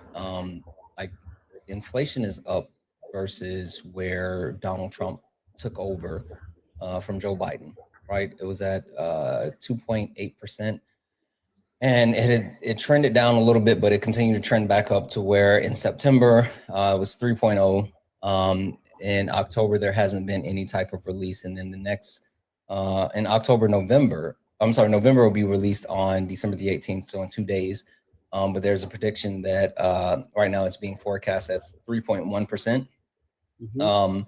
So the idea that the inflation rate is down is not true, right? And even when you talk about the cost of goods, talk about CPI rate and where things are, the cost of goods are up across the board in multiple areas. And even when you talk about like where we are, it's up to 139.8, right? So even the CPI rate is up as well. So I guess the point being made is tariffs have absolutely affected the cost of goods, and inflation is up, prices are up. Donald Trump has even had to admit that by removing the tariffs that were on grocery items. So again, trying to understand, how do you square that circle where like you may say that, oh, they're not up that much, but they are up and we are paying more? Because the what'd you use, 2.8 or 2.4 in March? 2.8. Yeah, that's a March number. No. Your March is 2.4. Yeah, so 2.4 in March. Is February. Yeah, 2.4 in March was because of the decrease in energy by 6.4%. So that's kind of a month where there was an anomaly. And my point was the acceptable inflation rate is between 2 and 3%. And that has everything to do with why the CPI has been relatively flat. Yeah, but my point is that it's increasing. And while the actual number did drop in March and April, right? I mean, it dropped to 2.4 in March, 2.3 in April. It's continued to climb. There's no actual understanding as far as what it was in October because they didn't collect that information. So it could possibly be higher. But as of right now, again, the numbers are set to be released on the 18th. It's projected to be higher than it was from the last number that we had, which is continuing a trend of increase, which again goes back to the overall increase in prices that we've seen. And to my point specifically, Donald Trump had even admitted and removed tariffs on grocery items because they were going too high. Yeah, no, obviously tariffs they never have to be permanent, and they're just a negotiation tool, and they're going to remain fluid depending on, what prices do go up. But if you look on a macro level, between 2 and 3% inflation is completely acceptable. That's where we want to be. We're at 3.1. And, if you think that prices are going up and inflation's sort of out of control, then in the last 3 Fed sessions, we've took 25 basis points off of the Fed funds rate. So, I mean, if there was inflation and prices were going up, we would be doing the opposite. We would be increasing the Fed fund rate. Sure, but that's a disingenuous statement because even the head of the Fed, Jerome Powell, has come out and admitted that the only reason that they're doing those increases is because Donald Trump's tariffs have been so negatively impacting, and they're trying to keep inflation under control while Donald Trump continues to put upward pressure on inflation due to the standing practices that he's engaging in. So that's a disingenuous statement because yes, it has gone down, but even Jerome Powell has said that it's because he's trying to ensure that inflation doesn't skyrocket, and even said moving forward that if there's going to be any type of decrease in the interest rate from the Fed, it's going to be a higher bar in order for that to happen. Now, but I do want to go back to something you said. You said that tariffs are a negotiation tool. And while I agree with that statement, thank you for the cake, Donald Trump has not been someone who has utilized any type of negotiation when it comes to tariffs. Can you tell me how many actual deals have we made since tariffs have been put in place with the Trump administration? You mean with different countries or? Oh, geez. I'm taking a guess. I think it was 14 or 15 countries, but I'm not sure. Less. I don't know. 6. The last number that I checked, I think it was 7, but I know for a fact that it's less than 10. But Donald Trump promised 90 deals in 90 days, and even more so, put these tariffs across the board to so many different countries. But yet we haven't made any deals. But what has happened is Donald Trump has reduced or removed tariffs. I'll be very specific. Switzerland, right? There was a tariff in place for Switzerland. But then Donald Trump met with Swiss leaders who gave him a Rolex and a gold Swiss bar. And from leaving that meeting, thank you for the pause, leaving that meeting, there was no deal that was put in place. There was no information around a set agreement that was going into place, but yet Donald Trump reduced the tariffs on Switzerland. So this is me making a hypothetical guess. Not hypothetical guess, but my assumption from this is that Donald Trump reduced the tariffs on Switzerland because they gave him something, because there's nothing else that's tangible that would make sense. What do you think about that? I don't know anything about it, but I don't really care. What I care about is whether overall inflation is out of control. And, you know, something that you said before, they're lowering interest rates because they don't want to have a huge negative impact with tariffs. They did not go from leaving the Fed funds rate flat for the last 6 sessions and then put in a 75 basis point cut. They basically lowered it by 25. They lowered by 25. They lowered by 25. And they're expecting 2 more rate cuts in the beginning of next year. So they're not making a drastic whipsaw because obviously we want a soft landing. We don't want inflation to go below 2%. And getting back to on a macro level, you just look at the CPI. If the CPI is not continuously going up, then we're going to continue to lower interest rates. And we've seen that in the CPI and the fact that it hasn't gone up drastically, which has led to the cut in interest rates. Okay. You know, and one of the other things. Wait, no, I don't want to go to other thing. I also don't even want to talk about what you just said, because what you just did was try to move off of my original question and the point that I'm trying to get to. And you talked about like the actual reduction by the feds and future reductions and things like that. I mean, again, I've already admitted that Jerome Powell specifically has said that the reason why he was forced to reduce the interest rate from the feds is because he wants to try to keep inflation in check. And so, yes, inflation has increased, but it hasn't exploded. So, yeah, okay, cool. The point that I got to was, what do you mean forced? The point that I got to is that Donald Trump, because your premise was tariffs and making deals, right? But yet Donald Trump has not made any substantial deals. And it looks like from outside looking in, he is willing to reduce tariffs based off of what countries give him. So the question I have, and I want a direct answer, is are you good with Donald Trump holding countries and American citizens hostage with tariffs so he can enrich himself?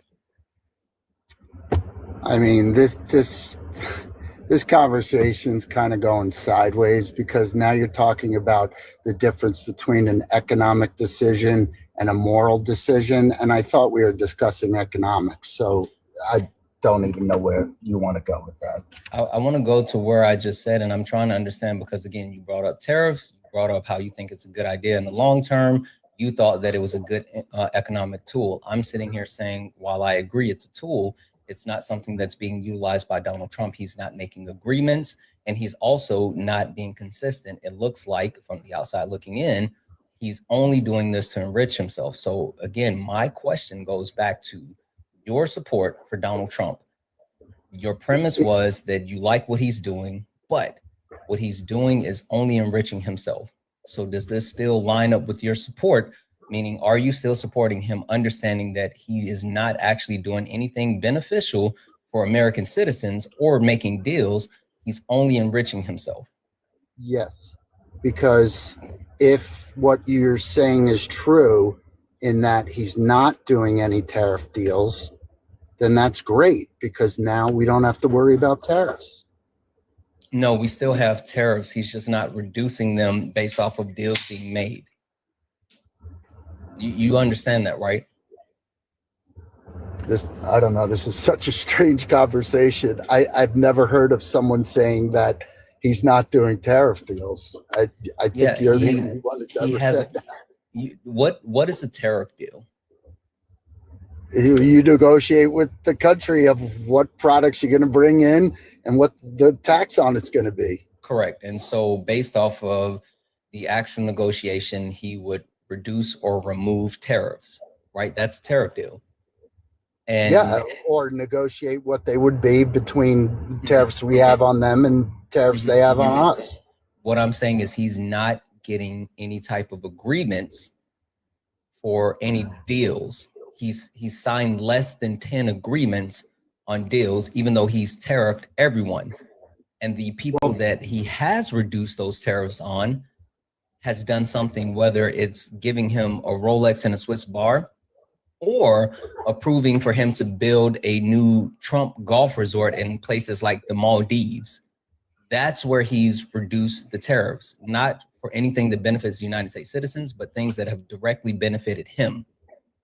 So with that being said, do you understand why the question is, are you supporting him while he continues to harm Americans and America by imposing tariffs that increases in prices on everyday Americans and not making any long-term deals that would stabilize the United States economy, but only making moves when he directly receives something that benefits him? Come on, Santana. We've already discussed that tariffs have not had the inflationary expense to the American people, and it's reflected in the CPI. So I don't know. What's the amount of tariff revenue that's been brought in? I think it was up to 300 billion. Okay. And where did that tariff revenue come from? Other countries? That's incorrect. Where do they come from? No, it's incorrect. Where do they come from? What is a tariff? The tariff is what we charge them to bring it in. It's not true. Who is them? Whatever country we negotiate with, and then that's passed on. When we charge them, then they increase the price to us, which ultimately would be a tax on the American taxpayer. See, like, even though you knew that endpoint, you still tried to avoid that endpoint, but you still got it wrong as a whole. So a tariff is a tax on imported good that the importer actually pays. So it has nothing, even though we're saying we're tariffing China, that means that any good that's coming into the US from China, any person that's actually importing the good has to pay the cost of the tariffs. So it doesn't matter if it's like wait a second, GM. Yeah, so I understand you better. Let's just say, for round numbers, company outside makes widgets, China, and we import widgets. Mm-hmm. You're saying that when the company who imports the widgets in the United States, the tariff is charged to that company? Correct. Okay. And so that's why when the company who imports the widgets start to sell the widgets, then they increase the prices that they sell the widgets for higher to what they used to sell the widgets. And then consumers like you and I, we pay more for the same widgets. Okay. But Fair you know enough. what the problem is? The problem is the guise of like putting tariffs is to actually incentivize people to buy United States goods. So United States widgets, right? Yeah. The problem is when the importer is normally buying that widget for $2, but there's a tariff on it. Let's say it's 100% tariff. And so now the widget that's $2 is now $4 for the importer. And instead of selling the widget for $5, they sell the widget for $10, right? To make a profit. The problem is the widgets that are made within the US are still $15. So even if the US supplier increased their prices to $10, it's still cheaper for Americans like you and me to buy the imported $10 widget than buying the US made $15 widget. Correct. So what happens is we have other countries, because there's not a product in the world that is only done by one country. So if we can get, use apparel, for instance, if it cost someone to make a t-shirt in China for $1, and we're going to impose 100% tariff on them, so it's going to be $2, then people will go to Vietnam, they'll go to other places, South Korea, to get it done. There's not a product in the world that cannot be made in another country. So there's not two choices, either China or the United States. There's hundreds of choices. Okay. And which is why. See, here's the issue with what you're saying, though, right? Because there's an absolute flaw in what you're saying. Actually, give me a second. I'm going to read a couple of thank yous, and then I'm going to tell you what's the flaw in what you're saying. Guys, massive W's in the chat for Sylvia, who sent a $5 donation saying thank you for the lives. Sylvia, thank you so much for the 5. Thank you for being here. I really appreciate you. And holy fuck, guys, massive W's in the chat for Tara. Tara sent a $50 donation saying Christmas tamale money, but for real, happy to be a part of this community. Tara, thank you so much for being here. Thank you for being a part of the community. Thank you for being fucking amazing. You're absolutely awesome. I truly mean that. W's in the chat for Tara. Guys, if anyone else would like to support the live, you can do so. Cash App, PayPal, Venmo. All the pay links and link tree in the bio. Santana Speaks for You. Santana Speaks for You is the best way to support the live. Everything's accepted and things appreciated. If you're on YouTube, you can send a super chat and I will read that out. Guys, keep tapping the screen. Let's go ahead and get the likes up to 200,000 likes. Also, last but not least, if you look up at the top and you see the word follow, you're not following me, hit that follow button, follow the backup account, but follow the main account. We're going to be on the main account later. Make sure you're following both accounts to turn on notifications so you know when I go live. That's the only way you can ensure that you know when I go live. Whatever. You still there? Okay. Yep. The flaw in what you're actually saying is twofold. One, while there's products that can be sold from other countries, let's say like magnets, right? Technically, China does not have all the world's magnets, but China has the largest amount of repository for magnets. And so if we want to purchase magnets, more than likely, in order to get it at the rate that we're looking to purchase, we have to go through China. So while there are options as far as the market in other places, in a lot of situations, there are, in order to get the amount of product needed, we have to go through a specific country. But the second part to that is Donald Trump put tariffs on everyone across the board, right? So while you can normally say like, oh, instead of getting this product from China, we can go to India. Instead of getting this product from India, we can go to Japan. Donald Trump has put tariffs on all of these countries and again, has not actually cut any deals that have been substantial. So even if we decide to go to another country due to Donald Trump's tariff policy, it's still going to be tariff. So that doesn't make sense. Well, we can go around and round and go look on a micro level of which countries and which products and which categories. But the bottom line is the CPI is not continuously out of control. Inflation's not out of control on a macro level, and that's what we're all looking for.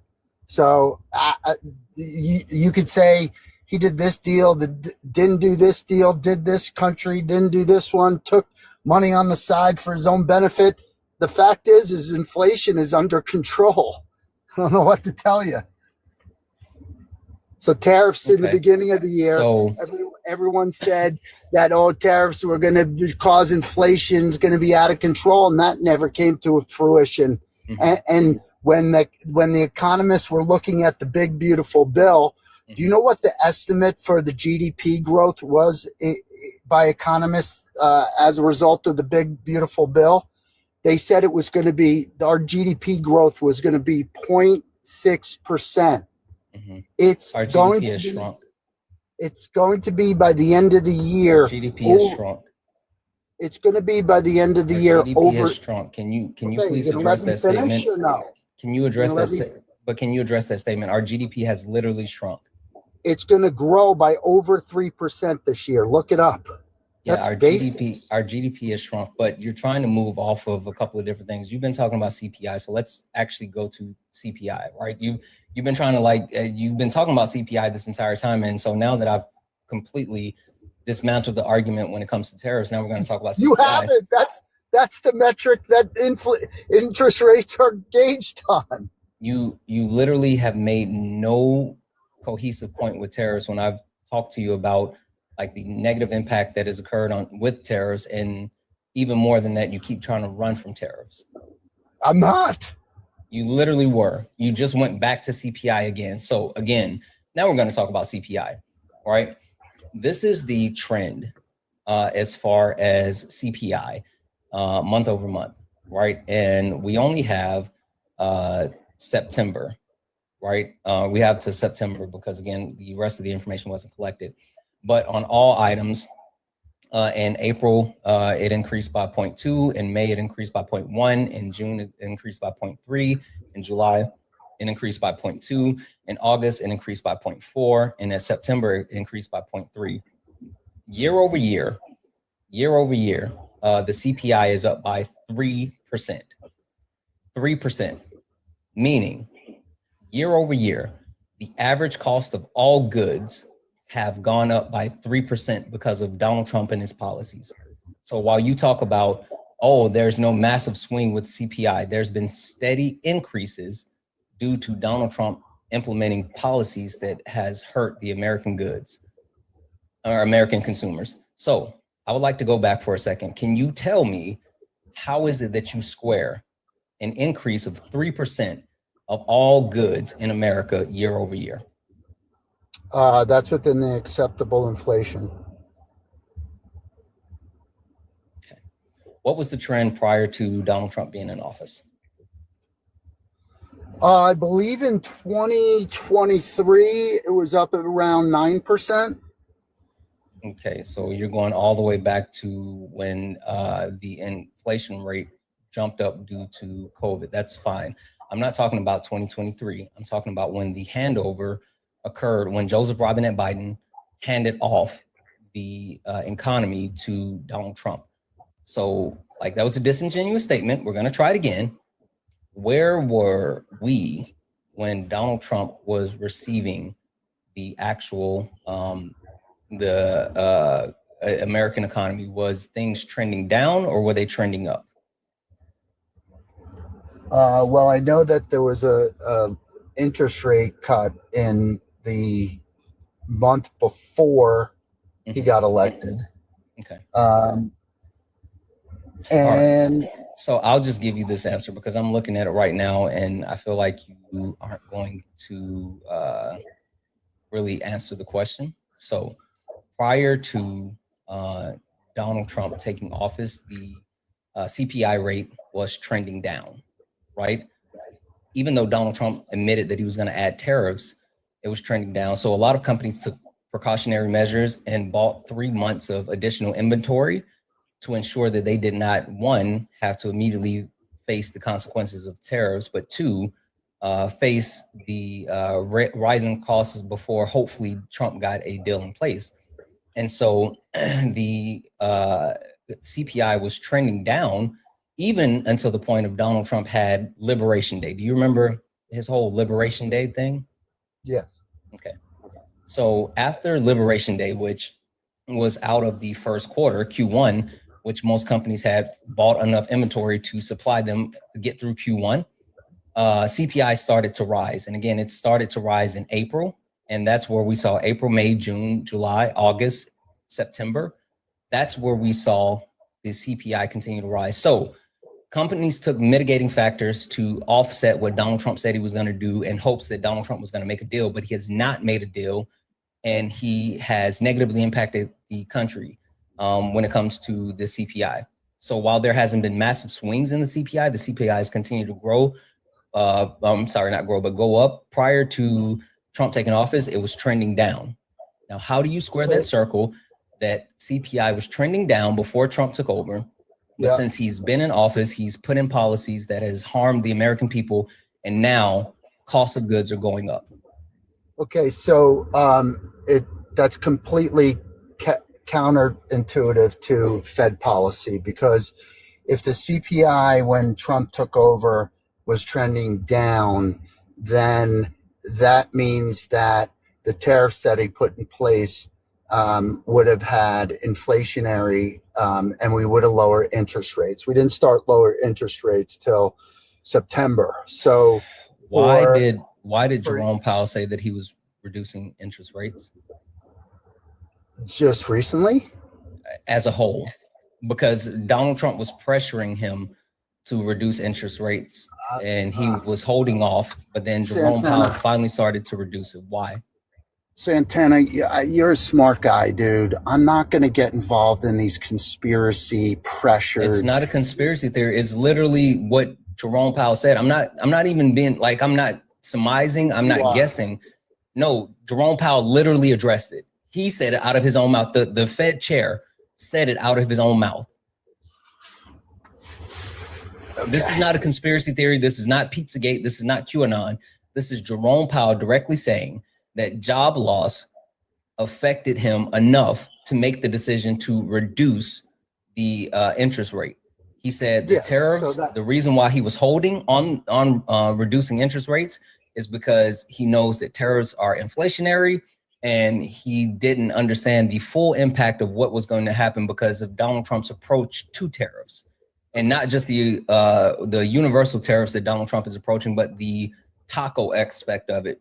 Trump always chickening out. The fact that he kept putting them on, taking them off, putting them on, taking them off.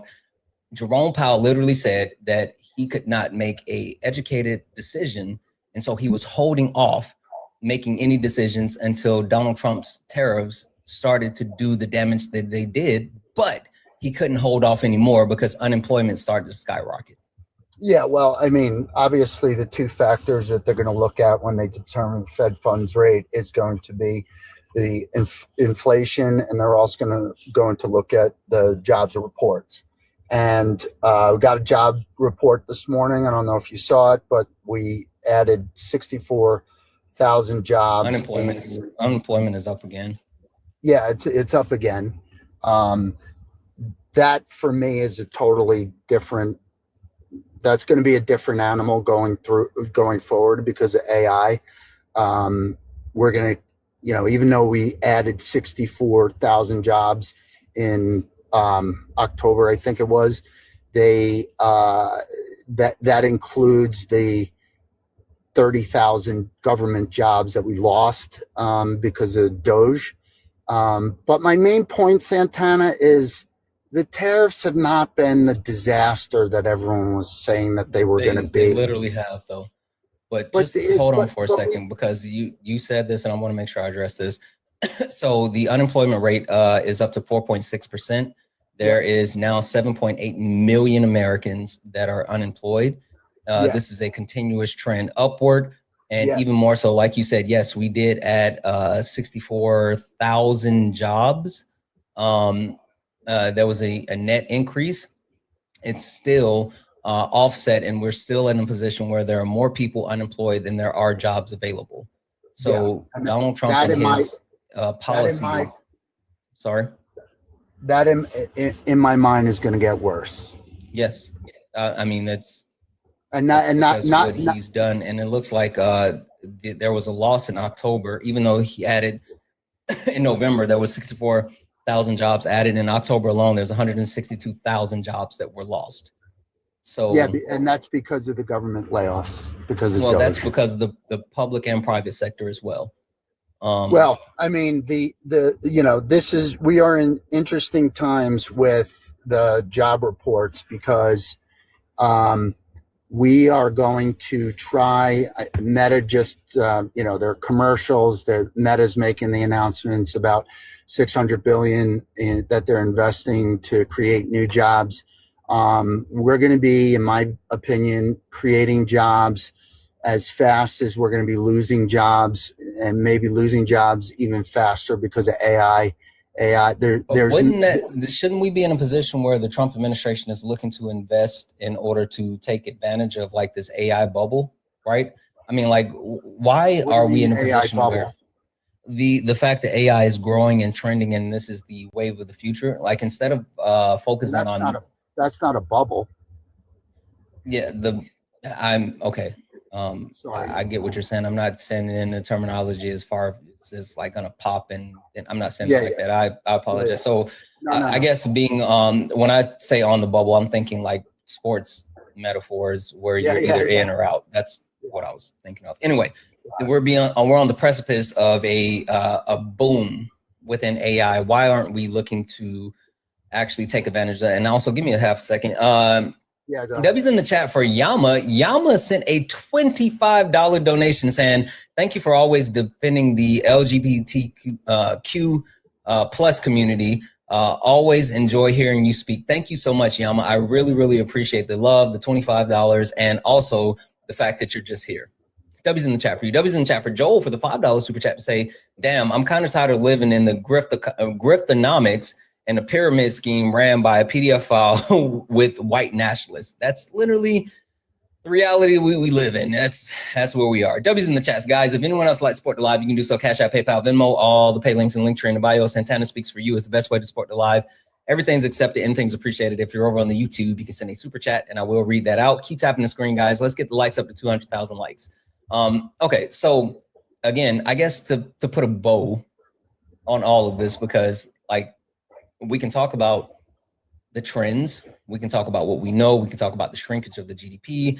We can talk about the increase in the interest rates. And like we've just talked about the additions to the CPI, where while it's not something that's been massively exploding, it's still been something that has steadily increased, and it's all trending in the wrong direction when you compile the fact that like unemployment is going up as well. So what gives you any type of hope, faith, or belief based off of the current knowledge that we have that Donald Trump is going to do anything beneficial for American citizens, even when you're admitting that you think the job numbers are about to get worse? Well, the AI is the train that no one's going to stop. So, I mean, that's why the possible job numbers might get worse. But the idea is to bring manufacturing like Meta's doing and other countries around the world, bring it to the United States to hopefully offset the losses we're going to get as a result of AI. But like when you say GDP negative growth, it's kind of I didn't say negative growth. I said GDP is shrinking. Yes, negative growth, same thing. No, because when I say shrinkage, again, it's all based off of trends and projections and what was happening. And so while the GDP is continuing to grow, it's now growing at a slower pace than it was prior to Donald Trump and also prior to projections. Well, when the economists analyzed the big beautiful bill, we were supposed to have GDP growth of 0.6%, while the average GDP growth year over year is around 3%, and now it's going to come in over 3% for this year. So while everyone was analyzing and saying, "Oh, Trump's big beautiful bill was going to tank GDP," it's actually outperformed what they projected it was going to be by 10 times. So I think we're on the right track there. And I think if the tariffs do what they're intended to do, bring manufacturing back to the United States, get people involved in the data centers and building. And I think that's where the big boom is going to be, to build, be an electrical engineer. Where are you getting this information that you said that it's going to come in higher? Because what I'm looking here, and I can find, I do see that the GDP for Q1 was actually negative, right? Again, there was a shrinkage. The GDP for Q2 was an increase of 3.8%. I don't see the GDP for Q3. And then also, or actually, you know what? Looking at different, let me make sure that I'm pulling this. Yeah, it is 3.8 for Q2. But for Q3, there's no actual projecting. And even looking at the forecasting, right? Forecasting for what the growth was, it was actually forecast to grow at 3%. Yeah, okay. It was actually, no, I'm sorry. It was forecast to grow for Q1. Okay, so for Q1, it was forecast to grow 3%, and it was -6. For Q2, it was forecast to grow at 3.3, and then it was at 3.8. So while Q2 did outperform, Q1 massively underperformed. And for Q3, there's a projection of 3.2%, but there's no actual premise that we're going to be able to make that. I mean, even looking at the changes in like inventory, the changes in growth, everything for the current months that we can look at, everything is down, right? Contributions to exports are negative. Contributions to government growth, negative. Contributions to investments, negative. So even if we take a look at how things are trending for Q1, that looks like this is going to be at the very least a below projected quarter, if not a negative quarter. So again, I'm trying to understand, where are you getting this information where you think that for some reason the economy, the GDP is going to end higher? Because everything that I'm finding, whether it's from the Bureau of Economic Analysts or from the Trade Commission, like everything is trending towards a negative for Q3, which goes in line with what I said, right? Companies actually making purchases to ensure that like they didn't get affected that quickly by the tariffs. Like it's lending itself to say that it's going to be even more negative moving forward. Yeah. So that's what I read. And let's do this. But where? Let's do this. But where? Since no, just really quick. Where did you read it from? It was on Scott Besson. I think I saw it on the news. He said we're going to come over. That's not reading. You said you read it from somewhere. No. Now you're saying that you're hearing it from Scott Besson. I don't remember if I read Scott Besson's quote online or I actually saw it on the news. But let's do this. Let's do this because neither of us have crystal balls. We'll have a conversation because I'm following you now. Let's have a conversation first quarter next year. And I say it comes in over 3. You're saying it's going to come in under 3. Yeah.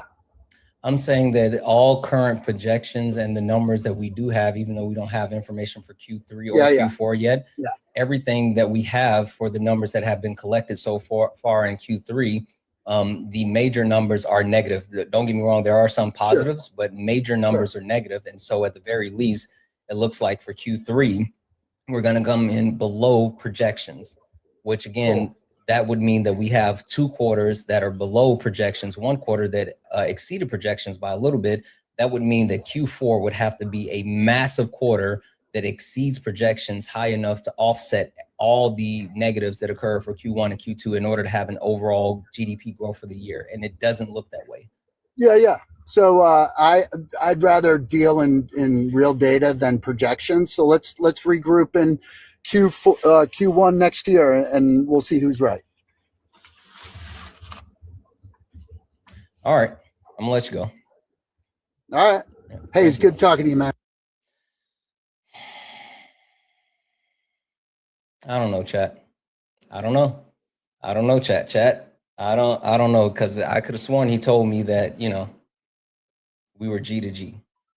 That's what he said, right? He said that we were G to G. It doesn't seem like we're G to G. It seems like it was a case of like, oh, it'll happen, but it won't happen. And I also don't think he's coming back.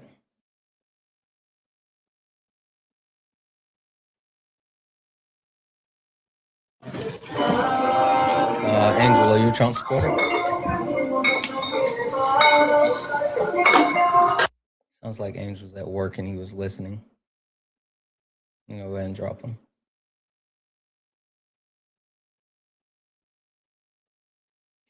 I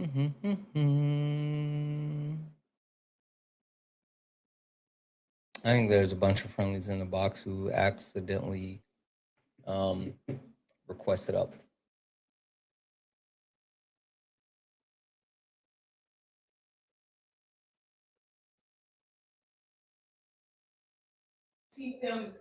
Oscar, are you a Trump supporter? Those are coming from Oscar, are you a Trump supporter? hype nets. Coming from your I don't think so.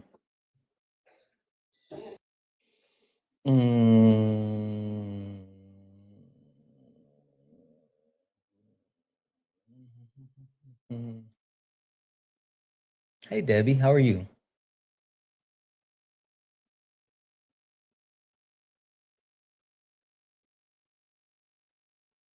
I think these are a bunch of people that don't need to be here. Hi, are you a Trump supporter? Okay, I don't think so. Chat, we've actually been on for 3 hours now. 3 hours now. Fucking W's in the chat for Feisty for the 5 memberships gifted over on YouTube. Let's fucking go. W's in the chat for Feisty. We've been on for over 3 hours, so I think we're gonna call it. I think I'm gonna go ahead and hang up my pictures that I have and then make some content because I'm super excited about my pictures. I have to hang up my pictures, but then also have lights. It's gonna be a whole thing. It's gonna be a whole thing. Will I come back tonight? I don't know. I can't guarantee it. It's gonna be up to my mods. If you guys talk to my mods, if my mods allow it, I might come back. But it's all up to my mods. So you guys got to talk to the mods because if the mods will be here, then maybe I will. But if the mods won't be here, then can't do it. It's up to the mods. Have a conversation with the mods. The mods are the best. W's in the chat for the mods. It's their call. I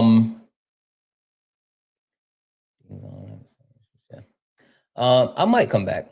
I don't know. I might come back. I might come back later. And management is a mod as well. So my wife, she's a mod, and it's up to her decision as well. I know. I gotta go pick it up. I got the notification yesterday that I got it. I gotta go pick it up and see. You should see what I got from my wall. How about I show you guys one that's not gonna be in the backdrop? How about I show you guys like the one thing that's going on the wall that you're not gonna see? You guys want to see that? You want to see the one that people aren't gonna see? This one is just for me. Yes? All right, give me a second.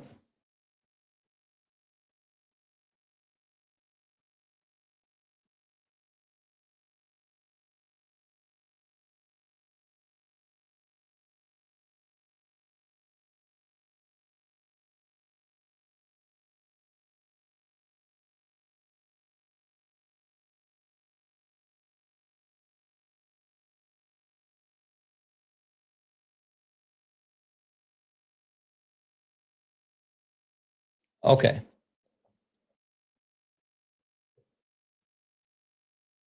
All right.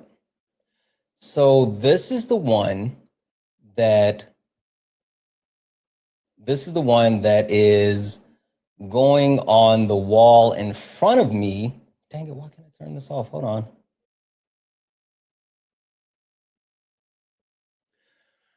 All right, so this is the one that's going to be going in front of the wall in front of me. The rest of them are going to go in on this wall right here that's behind me. And so when I like make content and you'll be able to see it. It's completely different. It's completely different.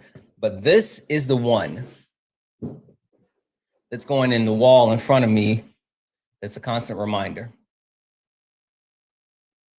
Hold on, let me turn the mirroring off. Okay.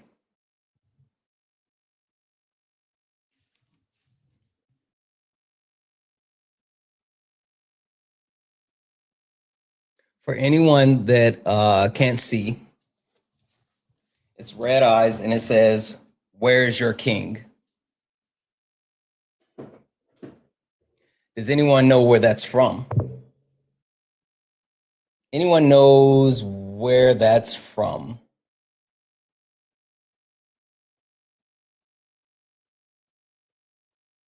Anyone know where that's from?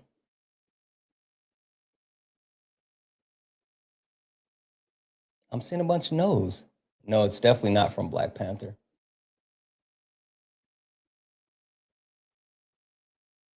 None of you guys know where this is from. There we go. Go ahead. W's in the chat for Julius. Julius got it. Julius got it. It's absolutely from Solo Leveling. It's absolutely from Solo Leveling.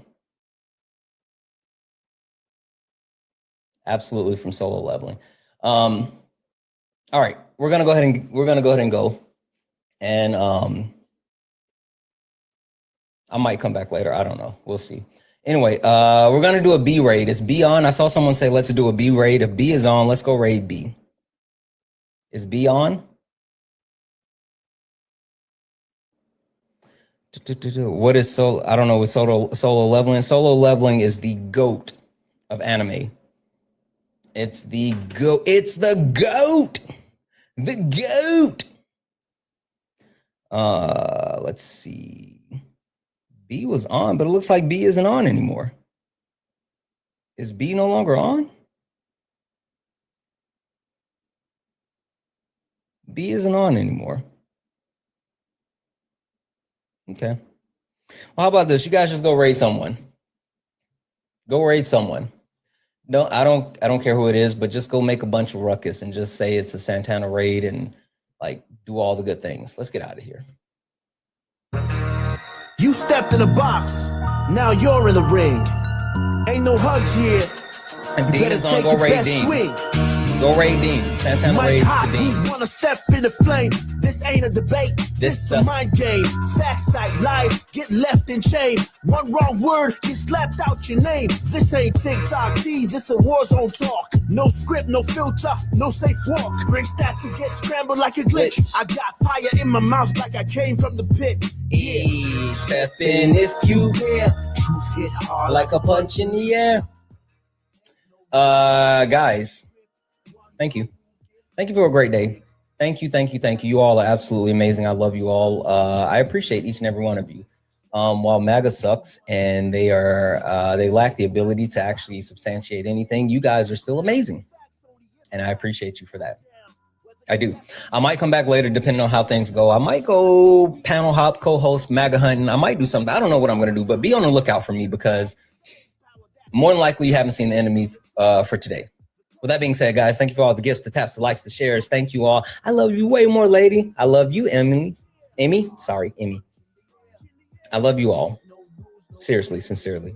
I love you. I hope everyone has a wonderful rest of your day. I will see you all later. And as always, peace.